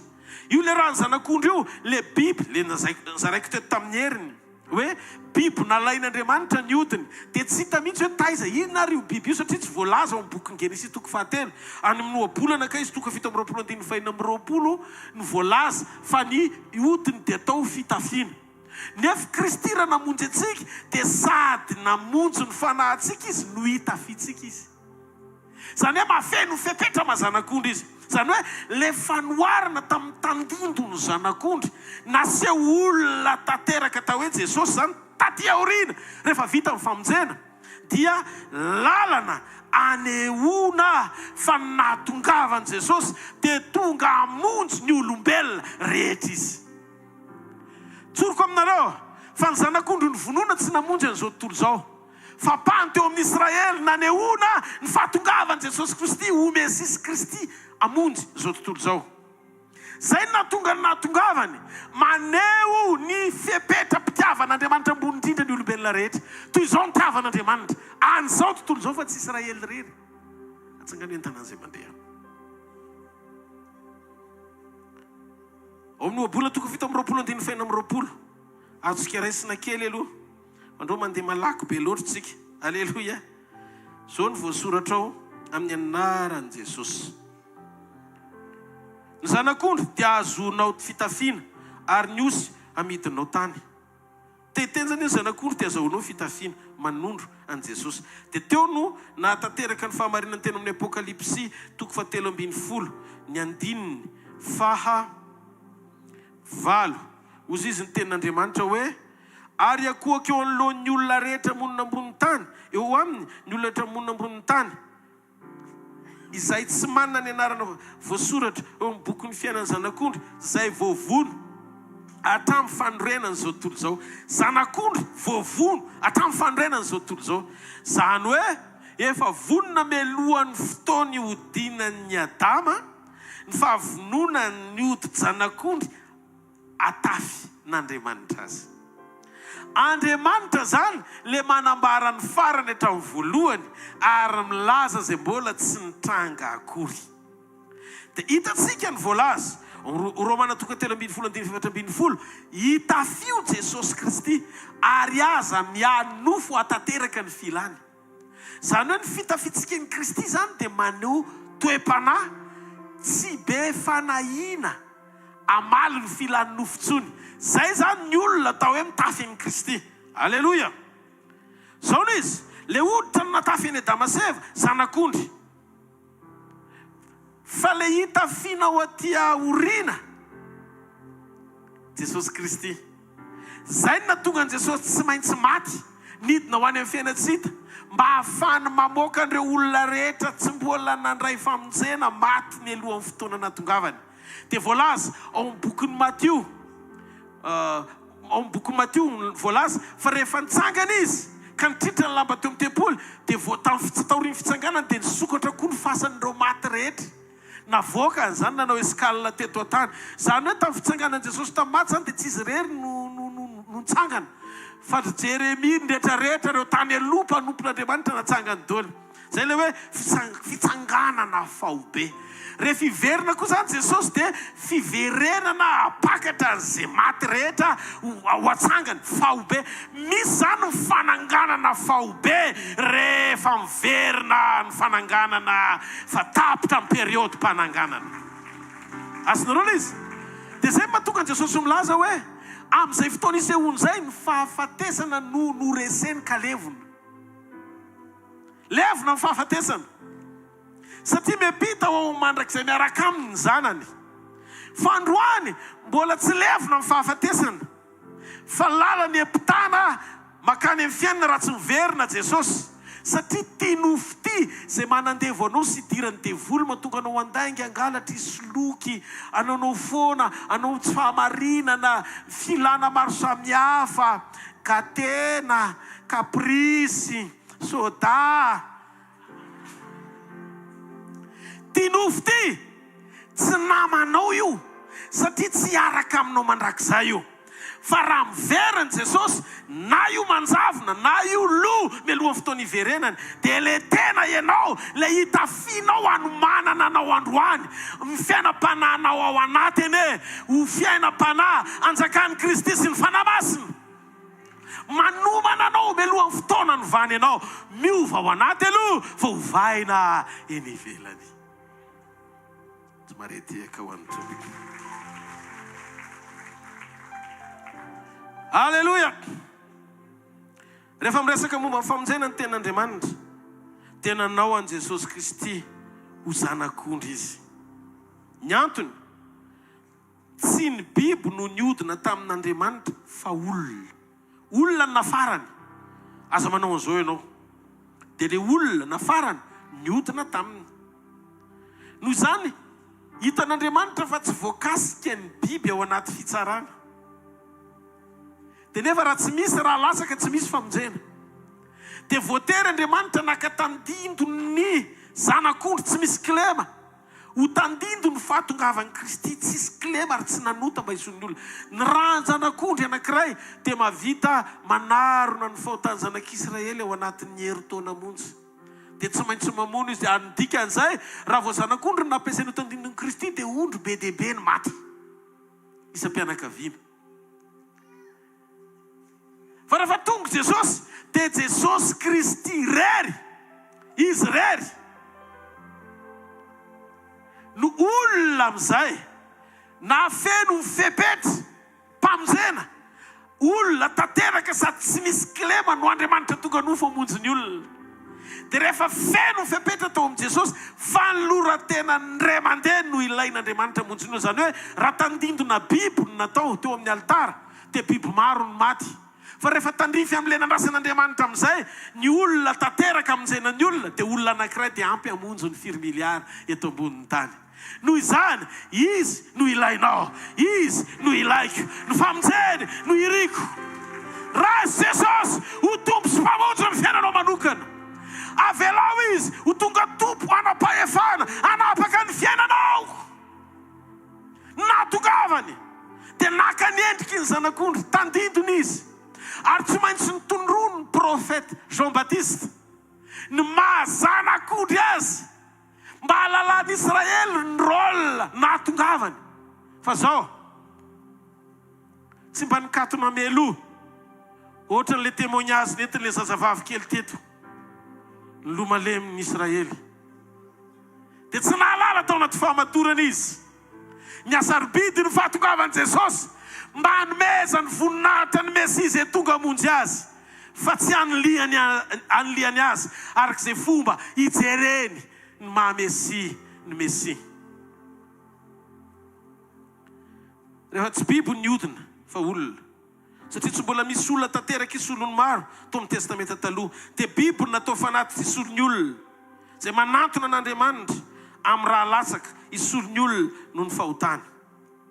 Aveo dia Kristy ilay olona tokana sady tanteraka isolony maro no niseho ho Kristy mpamonjy izay nisoloany reo zanak'ondry tandindona manondro azy sy ny fahatongavany. Dia tiako ho fantatrareo fa rehefa tonga ny tanteraka dia tsy misy sombitsombony intsony. Fisehoan'i Jesosy Kristy omena rany indray tamin'izy nanaiky atao ota. No isika ny natonga azy natao ota. Natao ota mihitsy izy mba hahafahanao tsy miainana mitoetra ao anaty fanamelohan-tena fa hahafahanao manenina ny amin'ny zavatra tsy nentina ataonao miverina aminy mba hananganiny ianao vaovao indray. Raha mbola misy rivotra eo am-bavoronao ka isan'ny miaina ianao dia tehiteny aminao miverena amin'i Jesosy fa misy antenainany aminao. Efa tandindon'i Kristy le teny Mosesy tonga mena rany iny ho fanio-pamantarana tamin'ny fahagagana voalohany teo amin'ny loza 10 nianatra tany Egypta rehefa hamoaka ny zanak'Israely izy. Ao amin'ny Exode 4:24-7 dia hitantsika Andriamanitra miteny tamin'ny Mosesy rehefa niona tamin'ny teo tendrombohitra hoe atsipazo ny teny dia lasa menarana le teny, dia raiso amin'ny rambony dia niraisiny dia lasa tena ihany.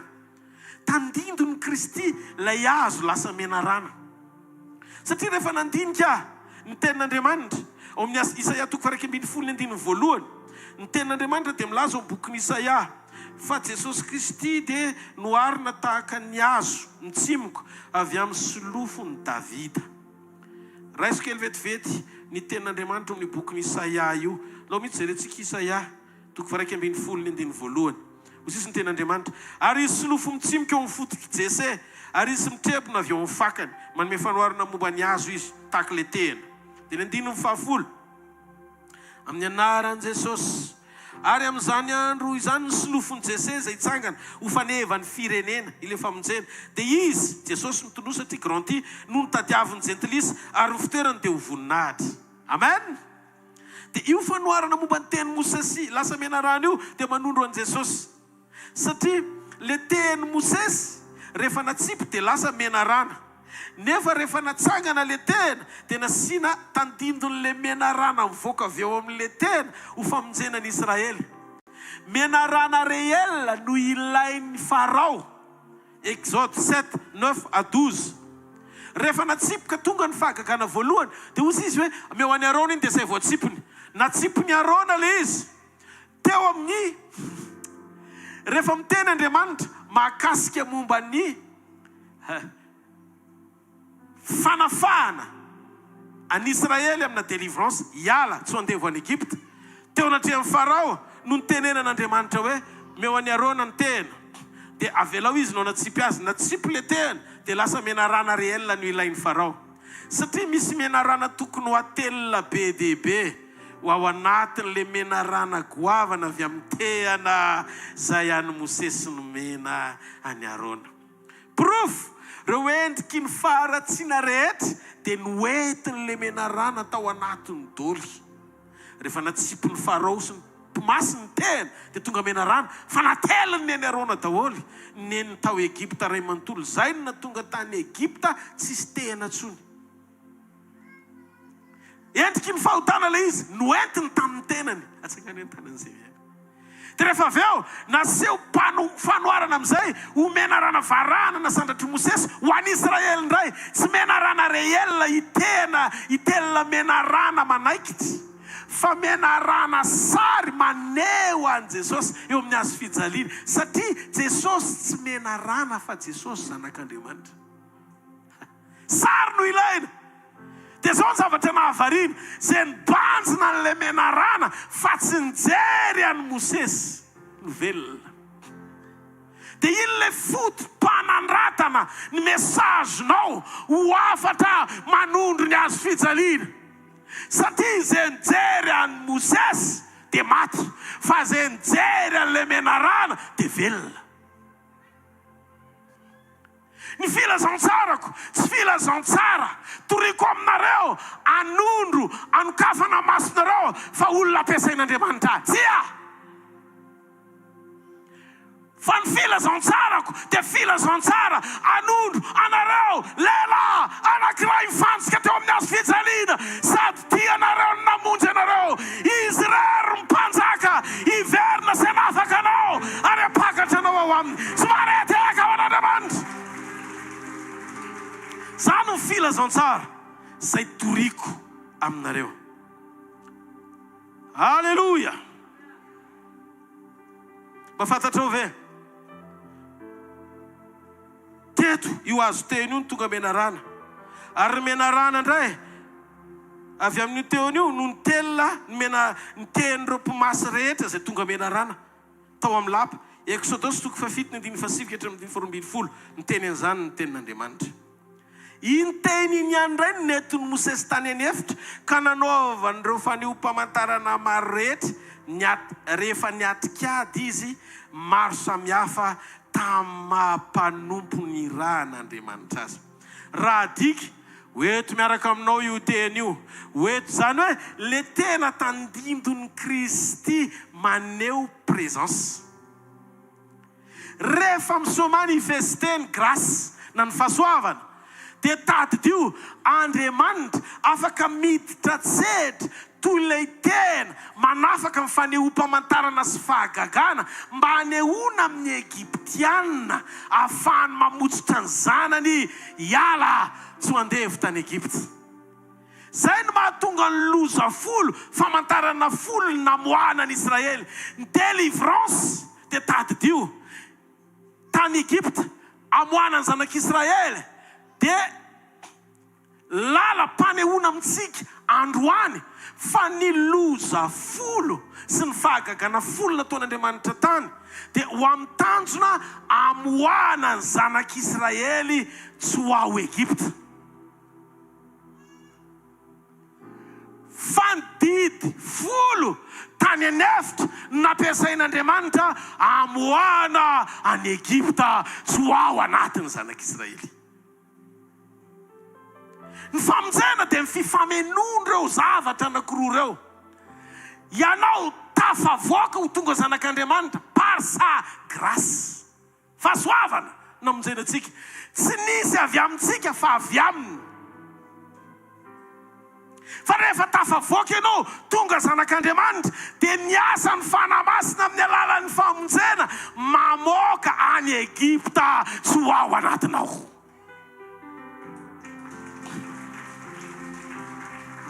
Noho izany tsy ilaina any anefitra ny fofotongolon'ny Egipta. Fa mila ianao manaky ao anatina fanoloran-tena any anefitra ny anana fiovam-po hifanaraka amin'ny sitrapo sy programan'Andriamanitra ahafahan'Andriamanitra mifankahita aminao amin'ny fotoana iverenany. Zay no mahatonga an' Jesosy nanafatra mialohan'ny alana miambena. Tsy fantatrareo ny atongavany zanak'olona. Akaiky ny fotoana. Miambena mandrakariva, ataovy amen. Misy fotoana koa izy naseho tamin'ny endriky ny liona, Apokalipsy 5:10. Jesosy ny tena amin'izao na 4:7 tahaka nanandratana ny tena tany anefitra. Tamin'ny andron'ny Mosesy dia mila fantatsika koa fa tahaka izany koa ny zanak'ondry. Rehefa iverina, zanak'olona rehefa iverina izy. Tamin'ny Mosesy nanandratra ny mena rana varahana io tany anefitra dia izao ny zavatra niseho. Na tonga mipozy mena rana tsy nisy fiantraikany tamin'izay voakaikitra. Dia rehefa mibanjina n'ilay mena rana afo, ny voakaikitra ilay mena rana tena izy. Zany hoe raha tokony ho faty izay voakaikitra ka mibanjina dia antidote, tonga dia tsy misy efe eo amin'ilay voakaikitra, ilay pozina tokony hafaty an'ilay olona voakaikitra. Fa tsy mitsahatra ny fandringanana. Raha ohatra ka tsy mibanjina amin'ilay zavatra sy ilay direktiva ny men'Andriamanitra teo amin'ilay menarana teo amin'ny hazo ny zanak'Israely. Ny filazantsara tsy manondro an' Jesosy dia mitondra fahafatesana fa tsy fiainana. Izy ny ten'Andriamanitra amin'ny Hebreo 12:2. Mijery an Jesosy tompo sy maninona ozy izy? Mpanefa ny finoantsika. Raha diky ny tena kristianina dia tsy manana fiainana milamina ao anaty fahotana. Ianao zany tsy tokony hilamina zany mihitsy ny fiainanao raha mbola irenao hoe misy ota ao anatinao. Zay le tena olom-baovao zay. Aza teren'Andriamanitra hitanao sy apety be ny fiainanao ao anaty ota satria ianao mieritreritra fa afaka ny ianao zava-mahagaga foana izy noho ny famindram-pony dia ampianao kely fotsiny hoe par sa grâce. Non. Ny grâce tsy avy amintsika fa avy aminy. Vonona foana ny famelany amin'ny fotoana iverenanao. Raha manaiky ianao ny iverina sy anenina amin'ny fahotanao dia vonona izy ny joro amin'ny fahasoavany anadio sy anafaka anao ho afaka amin'ny tsy fahamarinana rehetra. Reo karazan'ota iverinao fa mahatsiravina indrindra eto ambonin'ny tany. Mety efa namon'olona 100 ianao nitsondrominao antsy. Fa mbola eto ianao androany maraina. fa raha tapa-kevitra ianao niteka ny tenany ao anaty fanamelohan-tena nefa nampahalalana ny marina fa afaka miverina izy. Zay no nahatonga an' Jesosy natao ota mihitsy hamonjy antsika mba ho voavaha ny olana ny fanamelohan-tena amin'ny fandinianao hoe tsy nety ny zavatra nataonao. Angamba Andriamanitra tsy hamelanao tsony. Azo ny avela ianao amin'ny ratsy rehetra izay nataonao. Miverena fotsiny fa azo ny fafany zany. Tsy marety eka ho an'Andriamanitra. Fa zao io olo mba ho vao io dia misy mampiavaka azy amin'ilay olona teo aloha. Omaly anjara makasika momba ny atmosfera sy ny tontolo eny amin'ny rivotra. Ny fanapahana ny fanahan zao fanjakana zao famaizinan zao dia ny fanahy ratsy aiza eny amin'ny rivotra. Zany hoe fezin'ny Satana hatramin'ny rivotra mamelona ny tia nofo ty. Zany no mahatonga anao rehefa marary lasa io rivotra mamem-poana ny meny Jesosy io lasa vidinao lafo any amin'ny hôpitaly rehefa mijery botay na oxygène ianao. Satria tiany Satana ho fehezina ny tontolo misy eo amin'ny nofo rehefa nalainy sy natolotry Adama azy tamin'ny fiodinana. Zany fanapahana sy fahefana zany. Fa rehefa tonga tao amin'ny efitra ambony rihana mila niangona aloha sy mifankaty ny mpianatra. Hitanareo toe-po eloavan'ny toe-po aloha miangona mifankaty miray saina vao nandefa atmosfera amin'izay Andriamanitra. Zany hoe le atmosfera tsy tonga tadiavina na provokena fa atmosfera tonga ho azy ny eloavany changement intérieur. Fiovana ao anaty. Tsangany ny tanan'izay miaina. Dia iny rivotra no ety mifanahy masina iny le tontolo na atmosfera ny lanitra nameno an'ilay toerana. Na tonga ny attitude ny Petera tsy nitovy amin'ny teo aloha tsony efa lasa ny zavatra taloha. Raha nandany Jesosy telo izy nefa rano rehefa vita taorian'ny atmosfera ny lanitra niditra teo amin'ny fiainana lasa izy ndray nanolo tena nanay-kofantsina teo amin'ny hazo fijaliana. Zany hoe zay natahorany nanana ny fahasahiana hijoro fa any Jesosy hatramin'ny farany izy. Zany hoe ny ao anatinao io tahotahotra io tahotahotra fahafatesana io sao de maty sao de zao io karazarazana tahotahotra io mbola le atmosfera eto no mitondra anao. Fa rehefa atmosfera ny lanitra no mitondra amin'ny mpianany tonga teo amin'ilay sinagoga ny sambotazo mihitsy izy nanambara ny fahamarinan'i Jesosy. Io zany nahatongavan'Andriamanitra dia tadidio raha ianao tsy vonona niova averiko indray. Nefa tianao Andriamanitra hiasa aneho ny fisiny sy ny fahatsarana eo amin'ny fiainanao amin'ny maha-olombelona miaina eto ambonin'ny tany ianao manana azy. Dia zao ny zavatra tadidio. Eno ty famarinany ty. Tianao hatsarainy le fiainana taloha mbola mitohy iainanao ao amin'ny Kristy. Anazava amin'ny herinandro ro dingana telo ny famonjena isehoany eo amin'ny fiainanao mandra-pahatonga anao ny fataterahana. Amin'ny herinandro zay rendez-vous zay. Lavalava kely le izy dia ho tapahako hatrony momba an'izay. Fa izy Kristy tonga tsy hoe ho terentsika eo amin'ny fiainantsika mavesatra vesaranota mandeha araka an'izao tontolo zao nefitsika te ahita n'Andriamanitra ampandroso ny fiainantsika mba hilamina hanambola tsara mety tsara ny zavatra rehetra mety tompo taioa Jesosy tsy tonga anatsara le olona taloha sy ampandroso anavao ny olona taloha vozona. Fa Jesosy tonga anovanao olom-baovao miaina fiainam-baovao ao aminy. Azonareo le mission Jesosy dia mety antany teny ianao ahoana ary ny fiatraika an'le fiainam-baovao ato anatiko rehefa nanolo tena ka nanaiko ety ny atmosfera ny lanitra amin'izay. Tsakany an-tanan'izay teny tsotra le izy io olom-baovao io ony dia karazan'olona tsy mora mankahala, tsy mora maratra, mora honena-panota sy tia mamindra fo.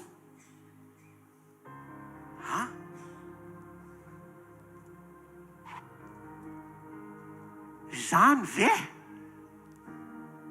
Zay le natiora vaovao. Satria io olom-baovao io tsy le anao teo aloha nateraky ny ray aman-dreninao fa Kristy ao anatinao fanantenana ny voninahitra mahatonga anao antsoina hoe zanak'Andriamanitra. Zay olom-baovao io. Raha misy olona ao amin'ny Kristy dia zay ilay olom-baovao. Ary olom-baovao io efa lasa ny zavatra taloha ary indro tonga vaovao reo. Io karazany olom-baovao io zany dia olona tsy mora mankahala, tsy mora maratra, mora honena mpanota sy tia famindram-po.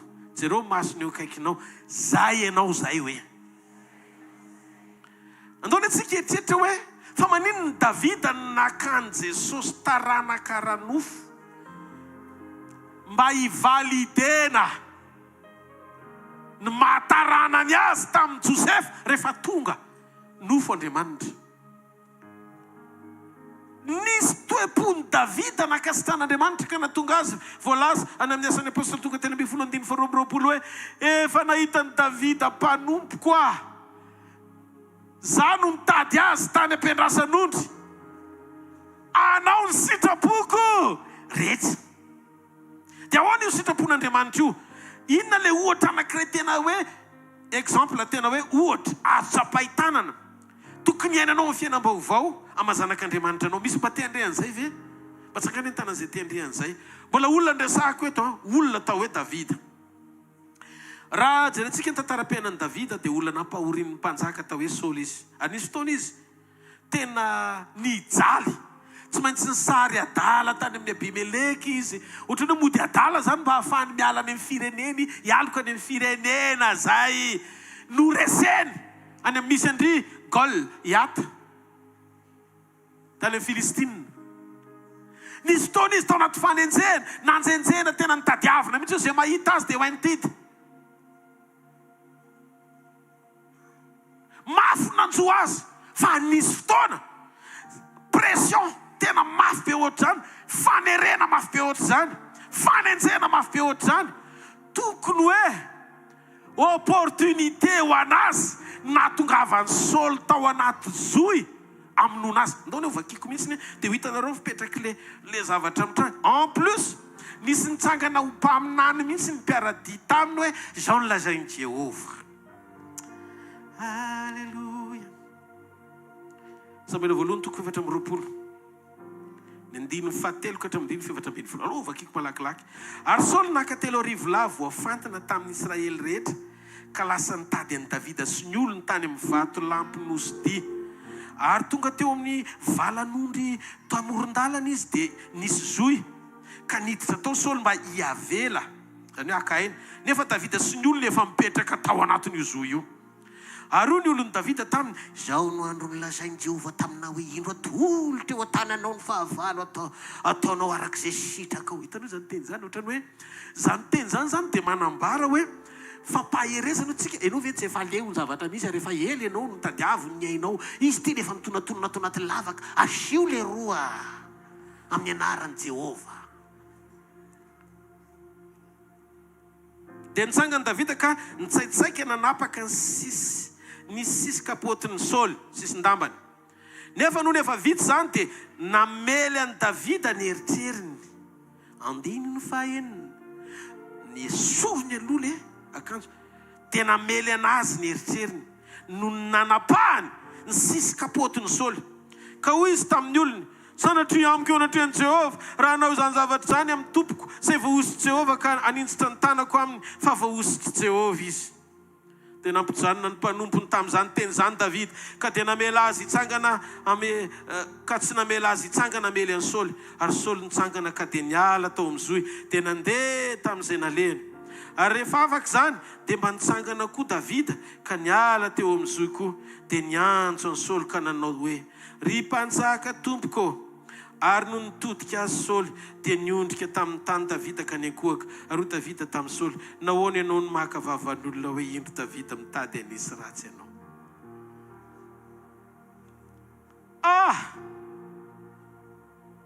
Olom-baovao Davida. Raha ianao no mahazo opportunité ohatry zany efa mafy ny ataka, efa tsemboka teny, efa totsintsinina, efa lasa olona ohatry ny tapy eny amin'ny firenen-kafa, efa tena tsy hitantsony zay tao, nefa iny avy any le tena tompony fanapahan-kevitra mihaza ny ainao, fa tsy saninao no mikasika azy, satria misy manohatra ao anatinao, tsy hanovanao an'izany, tsy décision-n'olombelona zany. Andriamanitra ny miafinao ambadika izany.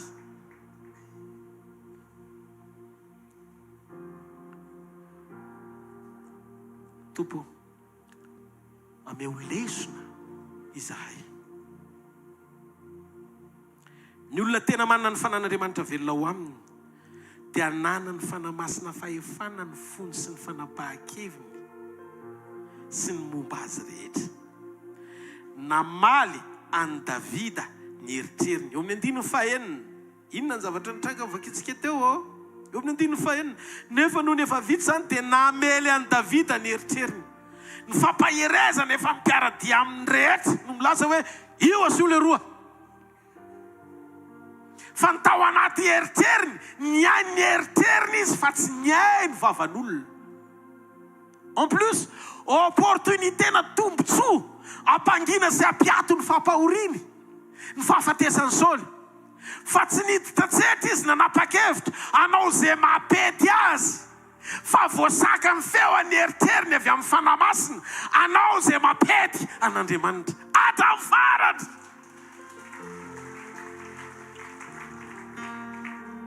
Namely an Davida ny eritreriny. Ny tena kristianina marina dia manome vahana amin'ny feon'ny fanamasina, manohitra sy mandresy ny feon'ny nofo, manoloana ny tranga sy fanoerana misy ao anaty tabataba rehetra. Ahoana moa zany?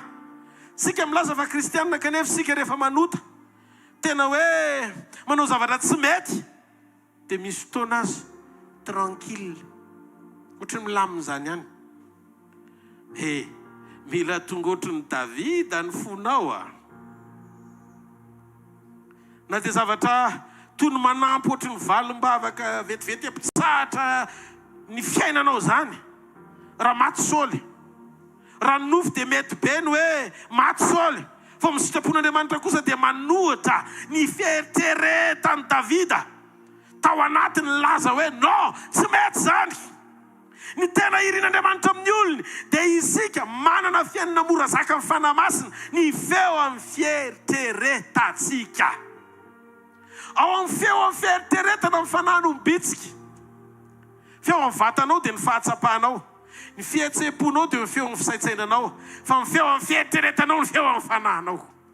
Ao amin'ny fieritreretana ny miditra amin'ny fanamasina no bitsika, ao koa ny devolo ny miditra bitsika.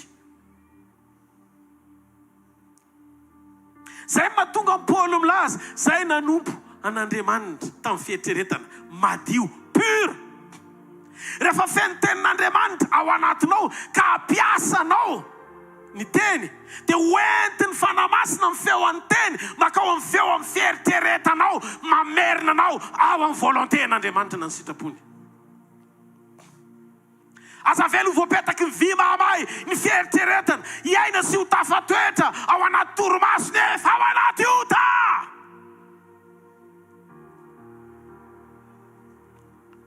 Rehefa misy feo tonga, renao mamesatra anao ao anaty, mamangy ny feo amin'ny fieritreretanao, mandana mibebaka. Eno ny feony nandresy Davida ary ny zavatra nenony an'Andriamanitra tamin'ny fotoana tsy tokony enony azy, nefa nanapahany hevitra anao ny sitrapon'Andriamanitra. Jereo ny fanjakany antitra teo amin'ny fitondrana izy, malaina ny ho faty fa nitereka-ndeha vao nalain'Andriamanitra. Ny antony satria tsy namafy izy tamin'ny tsy fankatoavana, ka nomevahana ny nofony atonga ny fahavalo hoe ho resy izy ihany namazy sy nandatsadrany fahavalony.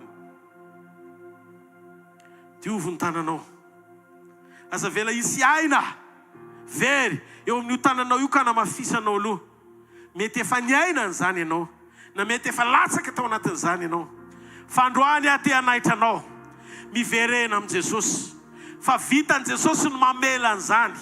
Na aina zato aza na arivo, ny vitanao. Androany miantso anao Jesosy, miverena amin'ny fibebahana marina, miala amin'ny faharatsiana, mbola disponible ao amin'ny grâce ny fahasoavana, ny fahafahana mamelanao. Nono nataony Jesosy anao mba ahafahanao miala amin'ny faharatsianao rehetra. Tianao Jesosy.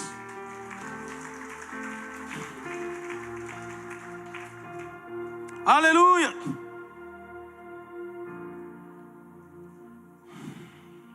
Isika manana fiainana mora zaka amin'ny fanahy masina sy ao amin'ny feo amin'ny fihetretantsika ny sarobidy indrindra. Amin'izao misy kristianina na dia manao zavatra tsy mety azy izy dia tsy manohatra azy mihitsy ny fihetreretany fony. Mandangy ianao fa tsy manohatra anao mihitsy ny fihetreretanao. Mangalatra fa tsisy fihetreretana. Zany no atao hoe maty fanahy, satria maty eritreritra, tsisy réponse atsony eo amin'ny fihetreretana. Perte totale ianao raha miveriny Jesosy. Aza velandalo fotsiny le teny manaitra amin'ny feo fihetreretanao, mentosika eny amin'ny feo fihetreretanao. Mba ho velona ahalala ny zavatra tokony atao sy ny zavatra tsy tokony atao. Amin'io anefa ianao olona makao am-piangonana, mivavaka, manompo tsara mandrakariva, manana titre mihitsy ny aza, zanak'Andriamanitra, dia hozy izy Paoly hoe zao hoe aza mamomy eritreritra amin'ny zavatra sotroina. Zany hoe mahatonga ny addiction be dia be. Tia hamono eritreritra le olona ny amin'ny zavatra tsy mety ataony, dia any amin'ny sigara, any amin'ny toaka, rongony, dia hoe zava mahadomela. Dia magaga manaiky ianao hiditra naiko domela. Hozy izy ny apôstôly Paoly, aza manaiky mamodovay na toka na rongony fa meteza ho fenona ny fanahy masina. Miditra mifanekena tsotra fotsiny ianao. Tompo, eo amin'ny dingana tsy zakako ny zavatra atrehako. Tsy takatry ny saiko hoe ahoana ny fomba ahafahako mamela heloka ny tenako manoloana ny zavatra nataoko.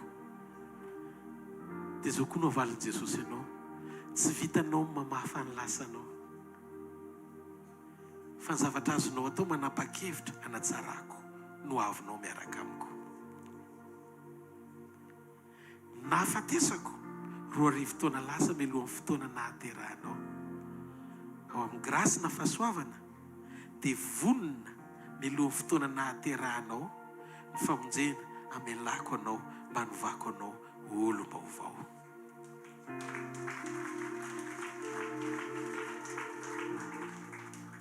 Teneneo akaikinao, tsy fanaperana ny zavatra nataonao hoe,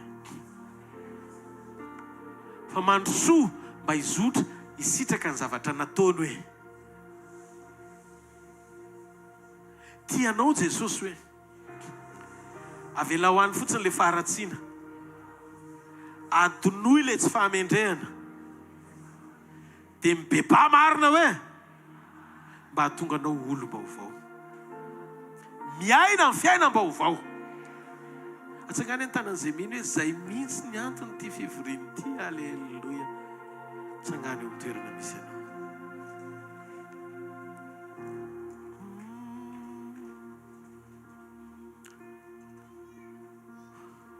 Fotony anao dia befity takanao Kristy, ay mandresy ny ratsy amin'ny fity, tsy manaotripotsy mitana lahelo, maniry foto anao manaja ny hafa, mity hatrany hatranto anao, tsy mety voaratra veniteninao, ty tsy misy fepetra takanao Kristy,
fandraisana Jesosy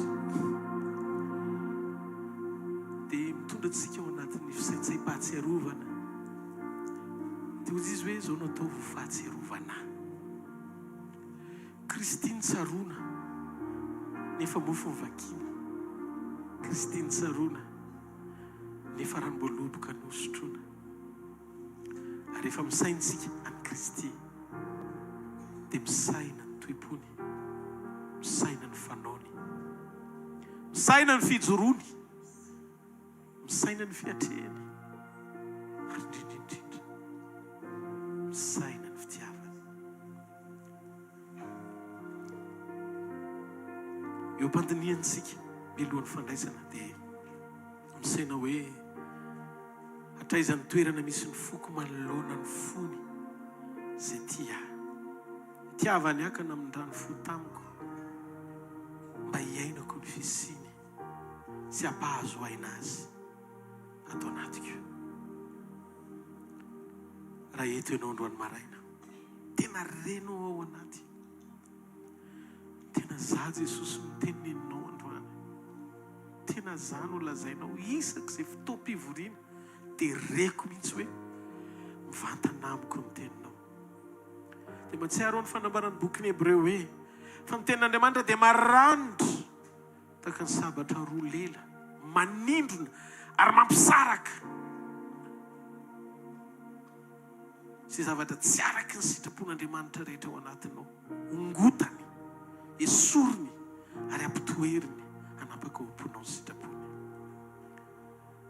mingava ianao ary olombelona nomeny ny isan'andro ahafahanao mandinika sy mandroso ho isan'ny olona miomana akariny fotoana sarobidy ny fahafahantsika mbola miaina sy mandroso miaino sy mandray ny teniny ary mijoro ao amin'ny sitrapony ao aminy tsisy fanamelohana ary mandraka androany tsy miteny aminao izy mba nameloka anao fa manaitra anao izy mba hiverenanao ao aminy raha eto ianao androany resy lahatra fa tsy feno ny fepetra tena mpamonjena satria mbola tsy nanao fanekena taminy raha vony ianao dia avereny miaraka amiko zao vavaka zao Jesosy io manantona anao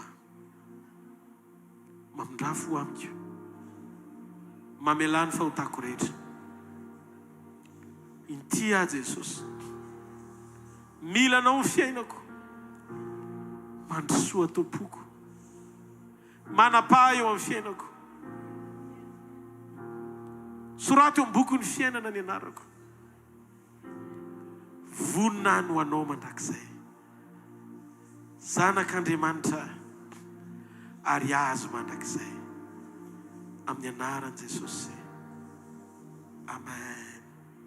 Jesosy tonga tamin'ny alina zay namadiana azy dia nandray ny mofo rehefa nisaotra izy dia mivakiny ny mofo izy tia ny tenako izay vakina ho anareo zao natao fahatsiarovana misora azy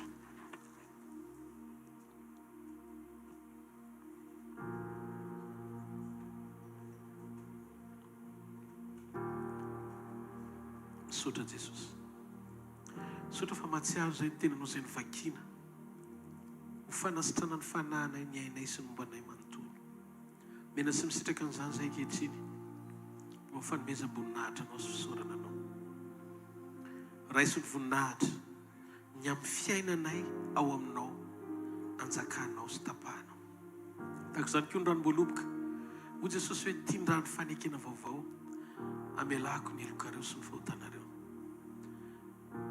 novinareo mihinana ny mofo sy misotro amin'ny kapoaka dia manambara ny nahafatesan'ny tompo manam-piavany no hisaotra azy vontsika manontolo misaora azy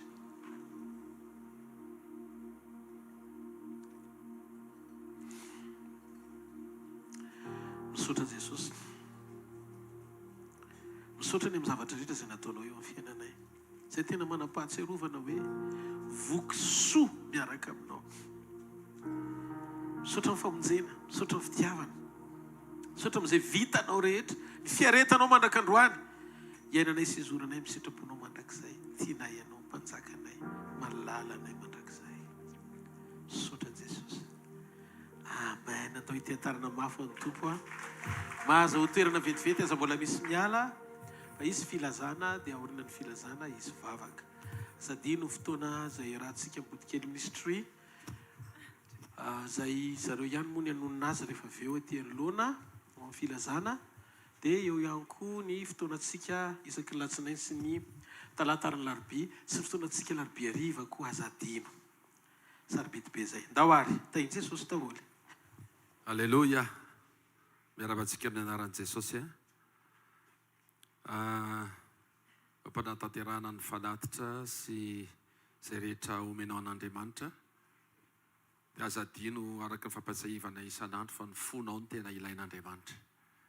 Mino fa samy vonina antsika nolotra amin'ny fontsika ho an'ny tompo androany.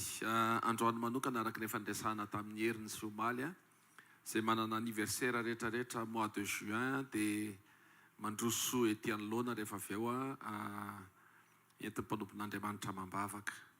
Isaorana ny tompo ny amin'ny fisiny izay anniversaire mois de juin izay.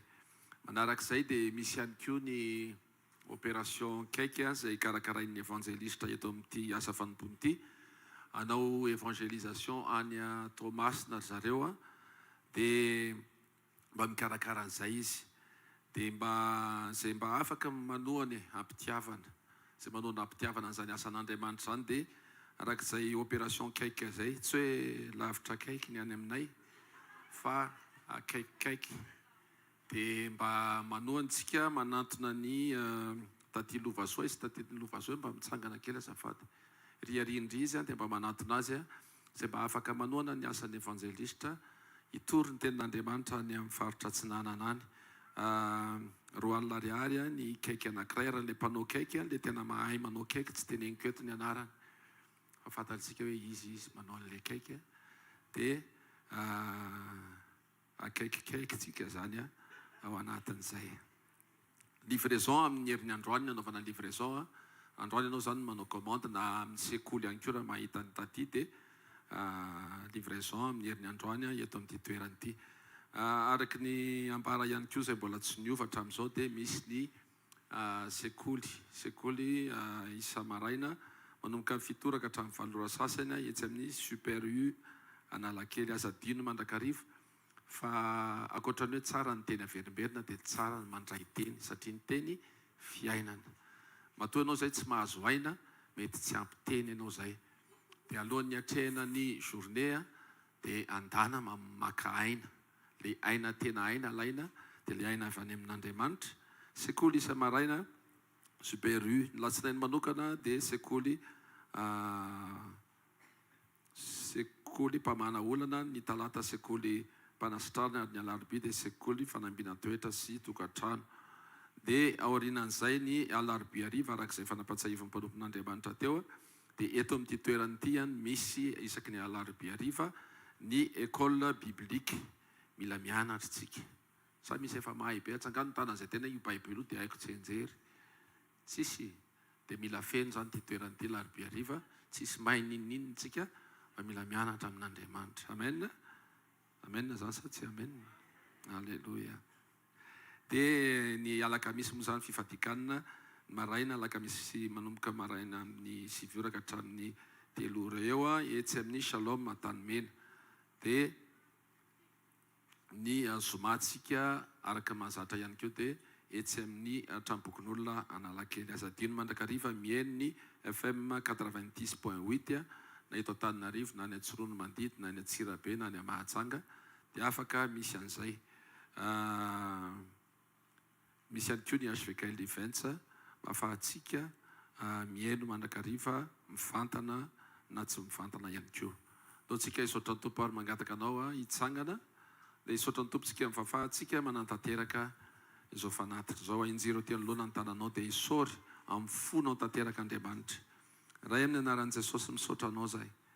Makasitraka anao zay Andriamanitra satria tsy mitovy amin'ny tahaka ny omaly ny androaninay.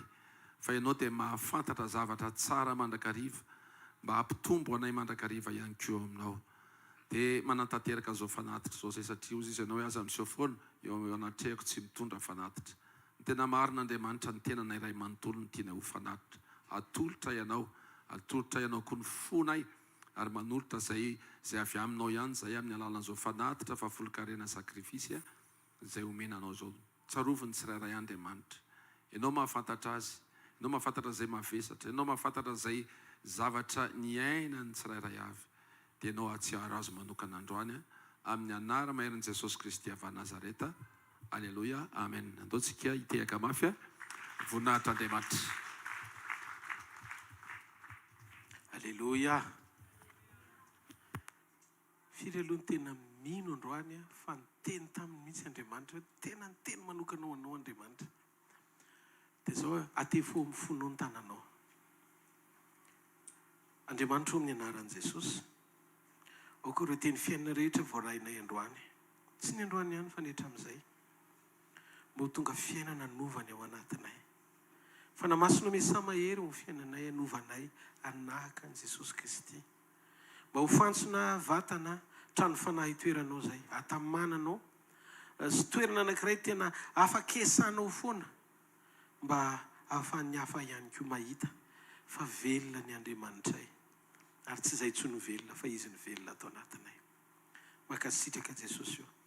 Voninahitra ho anao rery mandrakizay. Amen. Fofany amin'ny lanitra ny tanao dia misaora azy amin'ny fonao manontolo. Misaotra Jesosy ny amin'ny fotoan'androany maraina.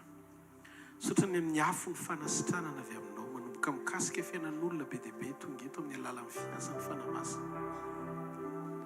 Ho an'izay tsy salama rehetra, marary, na marary mafy ianao, na manaintaina ianao, na misy rofy eo amin'ny fiainanao. Raiso ny fanasitranana avy amin'i Jesosy Kristy Tompo. Aoka amin'ity maraina ity handray fanasitranana avy amin'Andriamanitra ianao.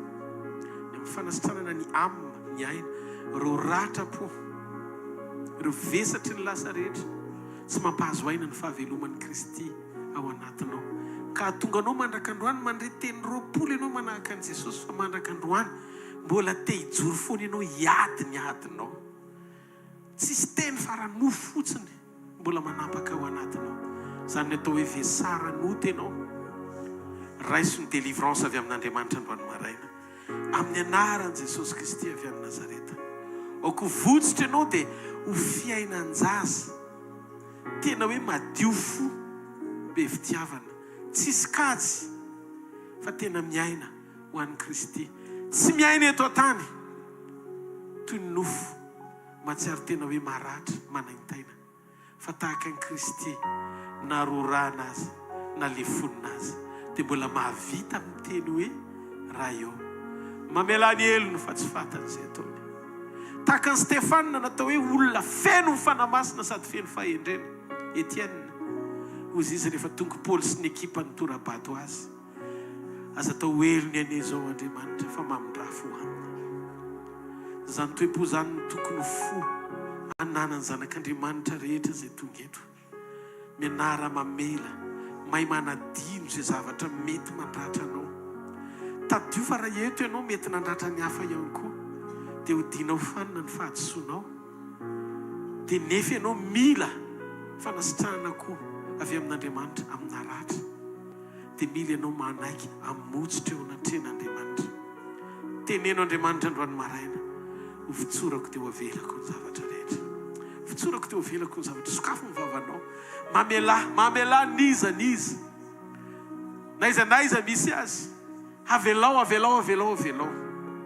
Fitsoro zay tokony ho votsitra rehetra. Na havana, na fianakaviana, na ray aman-dreny, na zanaka, na manodidina. Avitsory. Na fahavalo aza sain'Andriamanitra avela. Dia manana fiainam-baovao amin'izay. Nana fiainam-baovao. Tia fahamarinana. Tia fahamasinana. Tia famindrapo. Teneno sokafo ny vavanao dia teneno Andriamanitra. Tia asy ny fiainako Andriamanitra. Iaina toanao. Hanao izay sitraka ao. andeharaka ny teninao ary itsoro vavolombelo ho fahamarinanao. Aoka ny fijoroako ho fijoroana hitarafana anao, tsy ho voninahitra na izany tsara indrindra, fa ianao no mendrika miamboninahitra eo amin'ny fiainako, amin'ny anaran'i Jesosy. Vovany amin'ny lanitra ny tanao dia misaora azy, makasitra azy amin'ny fonao manontolo, dia raha azy amin'ny fonao manontolo. Halleluja. Misaotra Jesosy, misaotra Jesosy. Misaotra fa ianao no namindra fotaniko, ianao no namela ny heloko. Halleluja. Atolotro ho anao andriamanitra, atolotro ny tenako rehetra,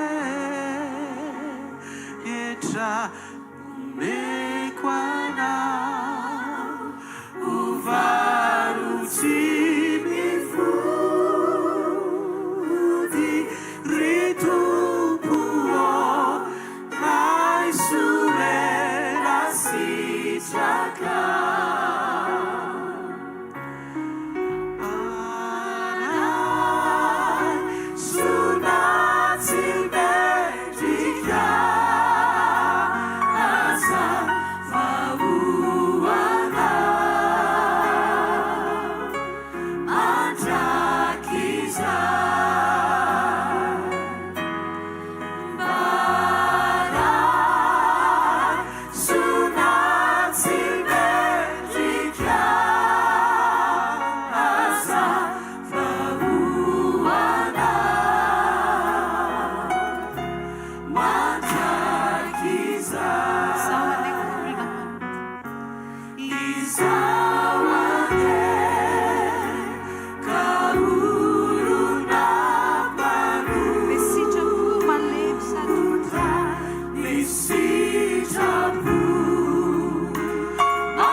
Zany hoe taheta ao anatin'ny fonay, ny anananay antoka amin'ny fiainanay ray manontolo, naiza misy anay, ninona tanterahanay, iaina ny fankasitranao, iombona aminao, no anao izay sitrako mandrakizay.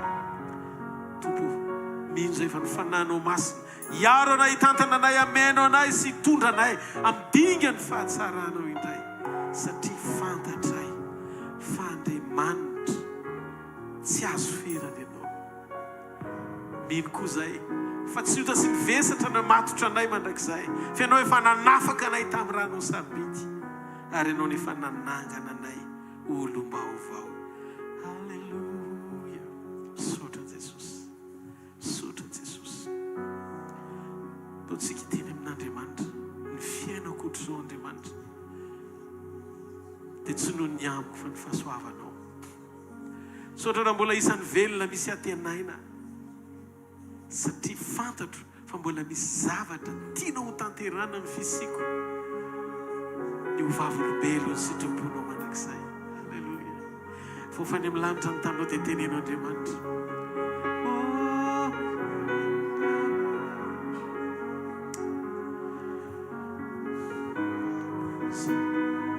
Za le tsinotsino nefa natsanganao, tao andavakiliona ozy izy Daniel nefa novonjenao ary tahorina andreo lalana rehetra nitondranao aho satria nanaiky aliko teo amin'ny sitraponao efa tsy navelako ho sakana iemorako nanomezako tsiny ianao zay lalatsarotra ny lalovako fa ianao no nanandratra ary ianao no niaro aho voninahitra aneo anao reny mandrakizay misaotra Jesosy halleluia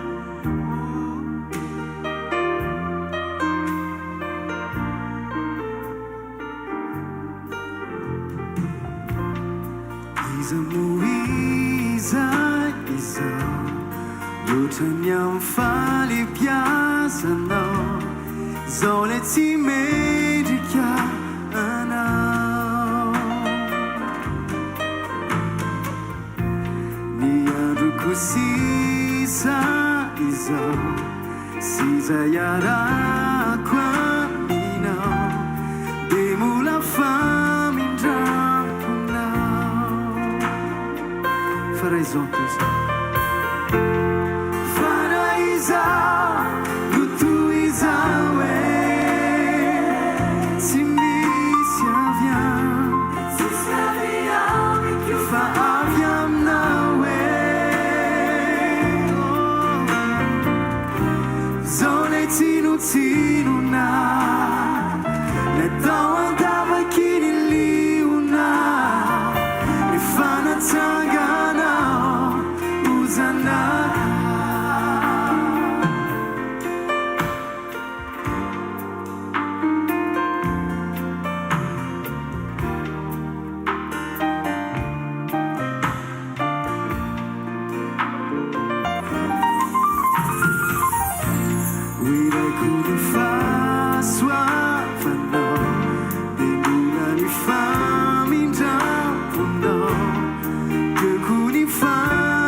angatana zay tompony anniversaire mois de juin rehetrarehetra makety aloha mivavaka ho andry zareo tsika vetivety alleluia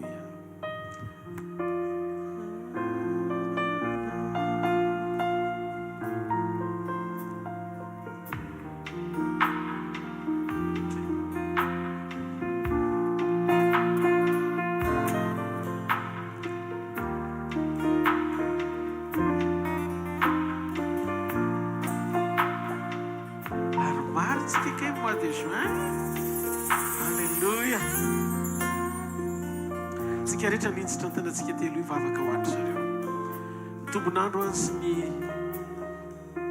fahavelomana dia zavatra tsy vitan'ny valibavaka ao sy ny fiforetanao tsy avy amin'izay manirina izay miazakazaka fa avy amin'Andriamanitra miandry. Matoy ny meny tombonandro dia mbola tiano velinaina, mbola nanany programa. Vavaka ho anareo izay satria te hiara eo-po aminareo, satria tiana inareo ny amin'izany tombonandro ny men'Andriamanitra nareo sy tombontona ny men'Andriamanitra nareo zany. Dia tsy hotranao nareo fonay manontolo izay mba ho tanteraka ho fiainanareo ane amin'ny anaran'i Jesosy. Reo fahatsarana rehetra, reo antom-pisina, reo fahalebiazana, reo vokatra tsara, reo fanompona, reo zavatra rehetra tokony ho anareo ny amin'izao fiainan'izao sy ny fiainana ho avy. Hitehirizan'Andriamanitra anareo ane mba tonga anareo tsy ho raraka, tsy enjera, tsy hanam-pahefana eo aminareo ny asan'ny maizina, ary ny fiadiana rehetra izay voaforona namelezanareo dia tsy ho ambinina mandrakizay. Tsofinay rano ela velonareo, ho ambinina sy ho salama amin'ny zavatra rehetra tahaka izay nambinina amin'ny fiainam-panahinareo ihany koa. Raha andeha nareo dia tsy ho solafaka, tsy handre accident, tsy ahita loza, fa ho tehirizin'Andriamanitra nareo amin'ny taona ohatr'izao no nanomezanareo voninahitra azy dia ho fanomboana indray hitehirizana anareo mandritry ny taona ho avy indray. Mandra-pahatonga nareo tahaka izao indray eto amin'ity toerana ity dia inoko fa nanantony ianareo hanomezana voninahitra n'Andriamanitra ny amin'ny fitantanany, ny amin'ny famatsiana, ny amin'ny fahitapiti avy aminy, amin'ny fitahiny maro samihafa izay asosy atsara amin'ny fiainanareo hatramin'ny farany. Tsofoka rano amin'ny anaran'i Jesosy. Mandihana amin'izao herinareo zao fa mitompo mba anareo. Mandihana fa mitompo hiaro anareo. Mandihana fa mitompo hitantana anareo. Mandihana fa tsisy harombaka anareo eo an-tanan'Andriamanitra. Ary ilay niasa sy nanomboka asa tsara teo amin'ny fiainanareo sy nitahiry anareo dia izy ny anosy hanatanteraka an'izany hatramin'ny farany. Tononoko izany amin'ny anara maherin'i Jesosy Kristy velona masina manakera avy any Nazareta. Amen. Dia amen. Ndao itentanana mafy andreto raha lasana mafitsika. Mandeha tsirairay ahy avy eto fotsiny mba tsofina rano kely amin'ny fametran-tana dia mandeha maka toerana izay nahazo an'izany. Anaran'i Jesosy. Anaran'i Jesosy.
Sotrany amin'ny tananao, sotrany amin'ny fombanao, sotrany amin'ny herinao, sotrany amin'ny famatsianao, sotrany amin'ny famindraponao, sotrany amin'ny famelan-keloko avy aminao, sotra mahatsiaro izay hoe libre Jesosy androany, ho lafaka izay miala eto amin'ity toerana ity.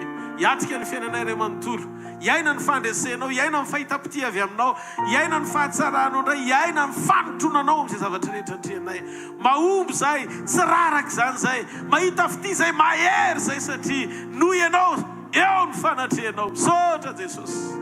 Raisy ny voninahitra tamin'ny fivoriana rehetra androany maraina, nanomboka hatramin'ny fanomboana ka hatramin'ny fihafarana. Raisy koa ny voninahitra ny eo amin'ny fiainanay tsirairay avy, izay anehoanao vavolombelona tsy takatry ny saina, fiasanao tsy takatry ny saina.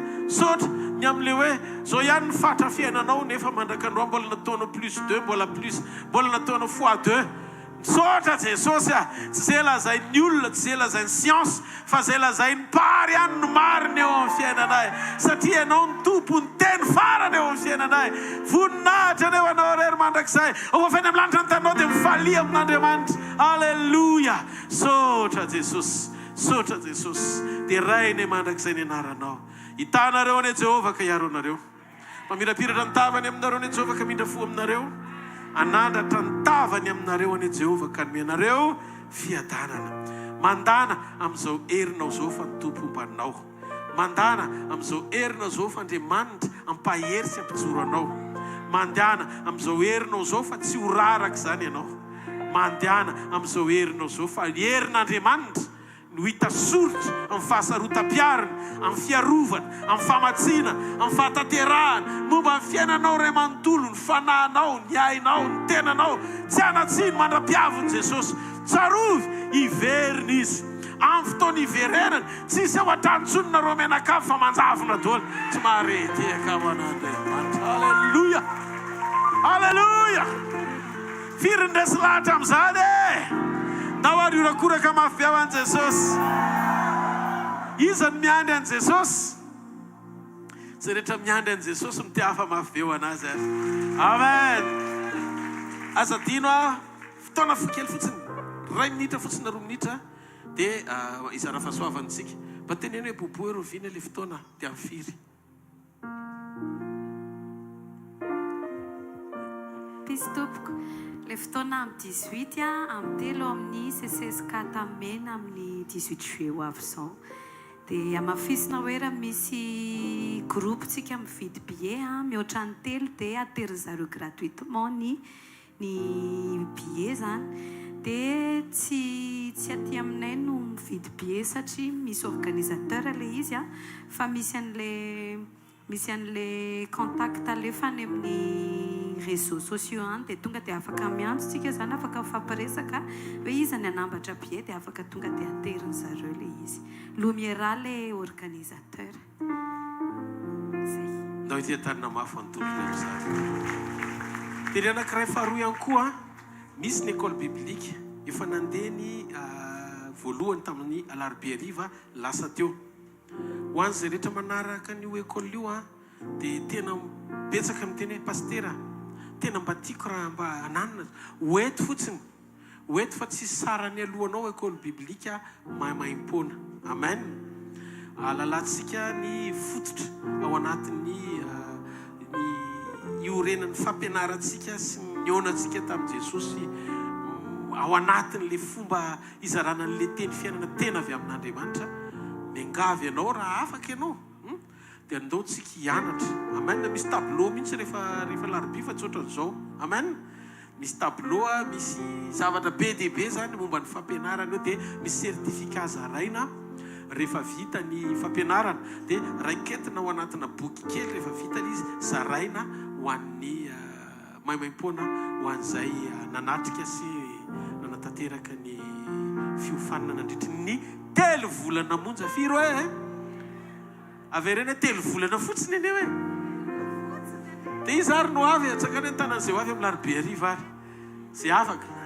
Halleluja. Andao ity an-tanina mafy ny tompo. Larobia hariva zany ny fotoanantsika eto amin'ity toerana ity. Zareo fahasoavana fa ny fahasoavan'Andriamanitra ny maty izao ny fahasoavan'Andriamanitra ny maty izao anareo. Amen. Veloma tompoko.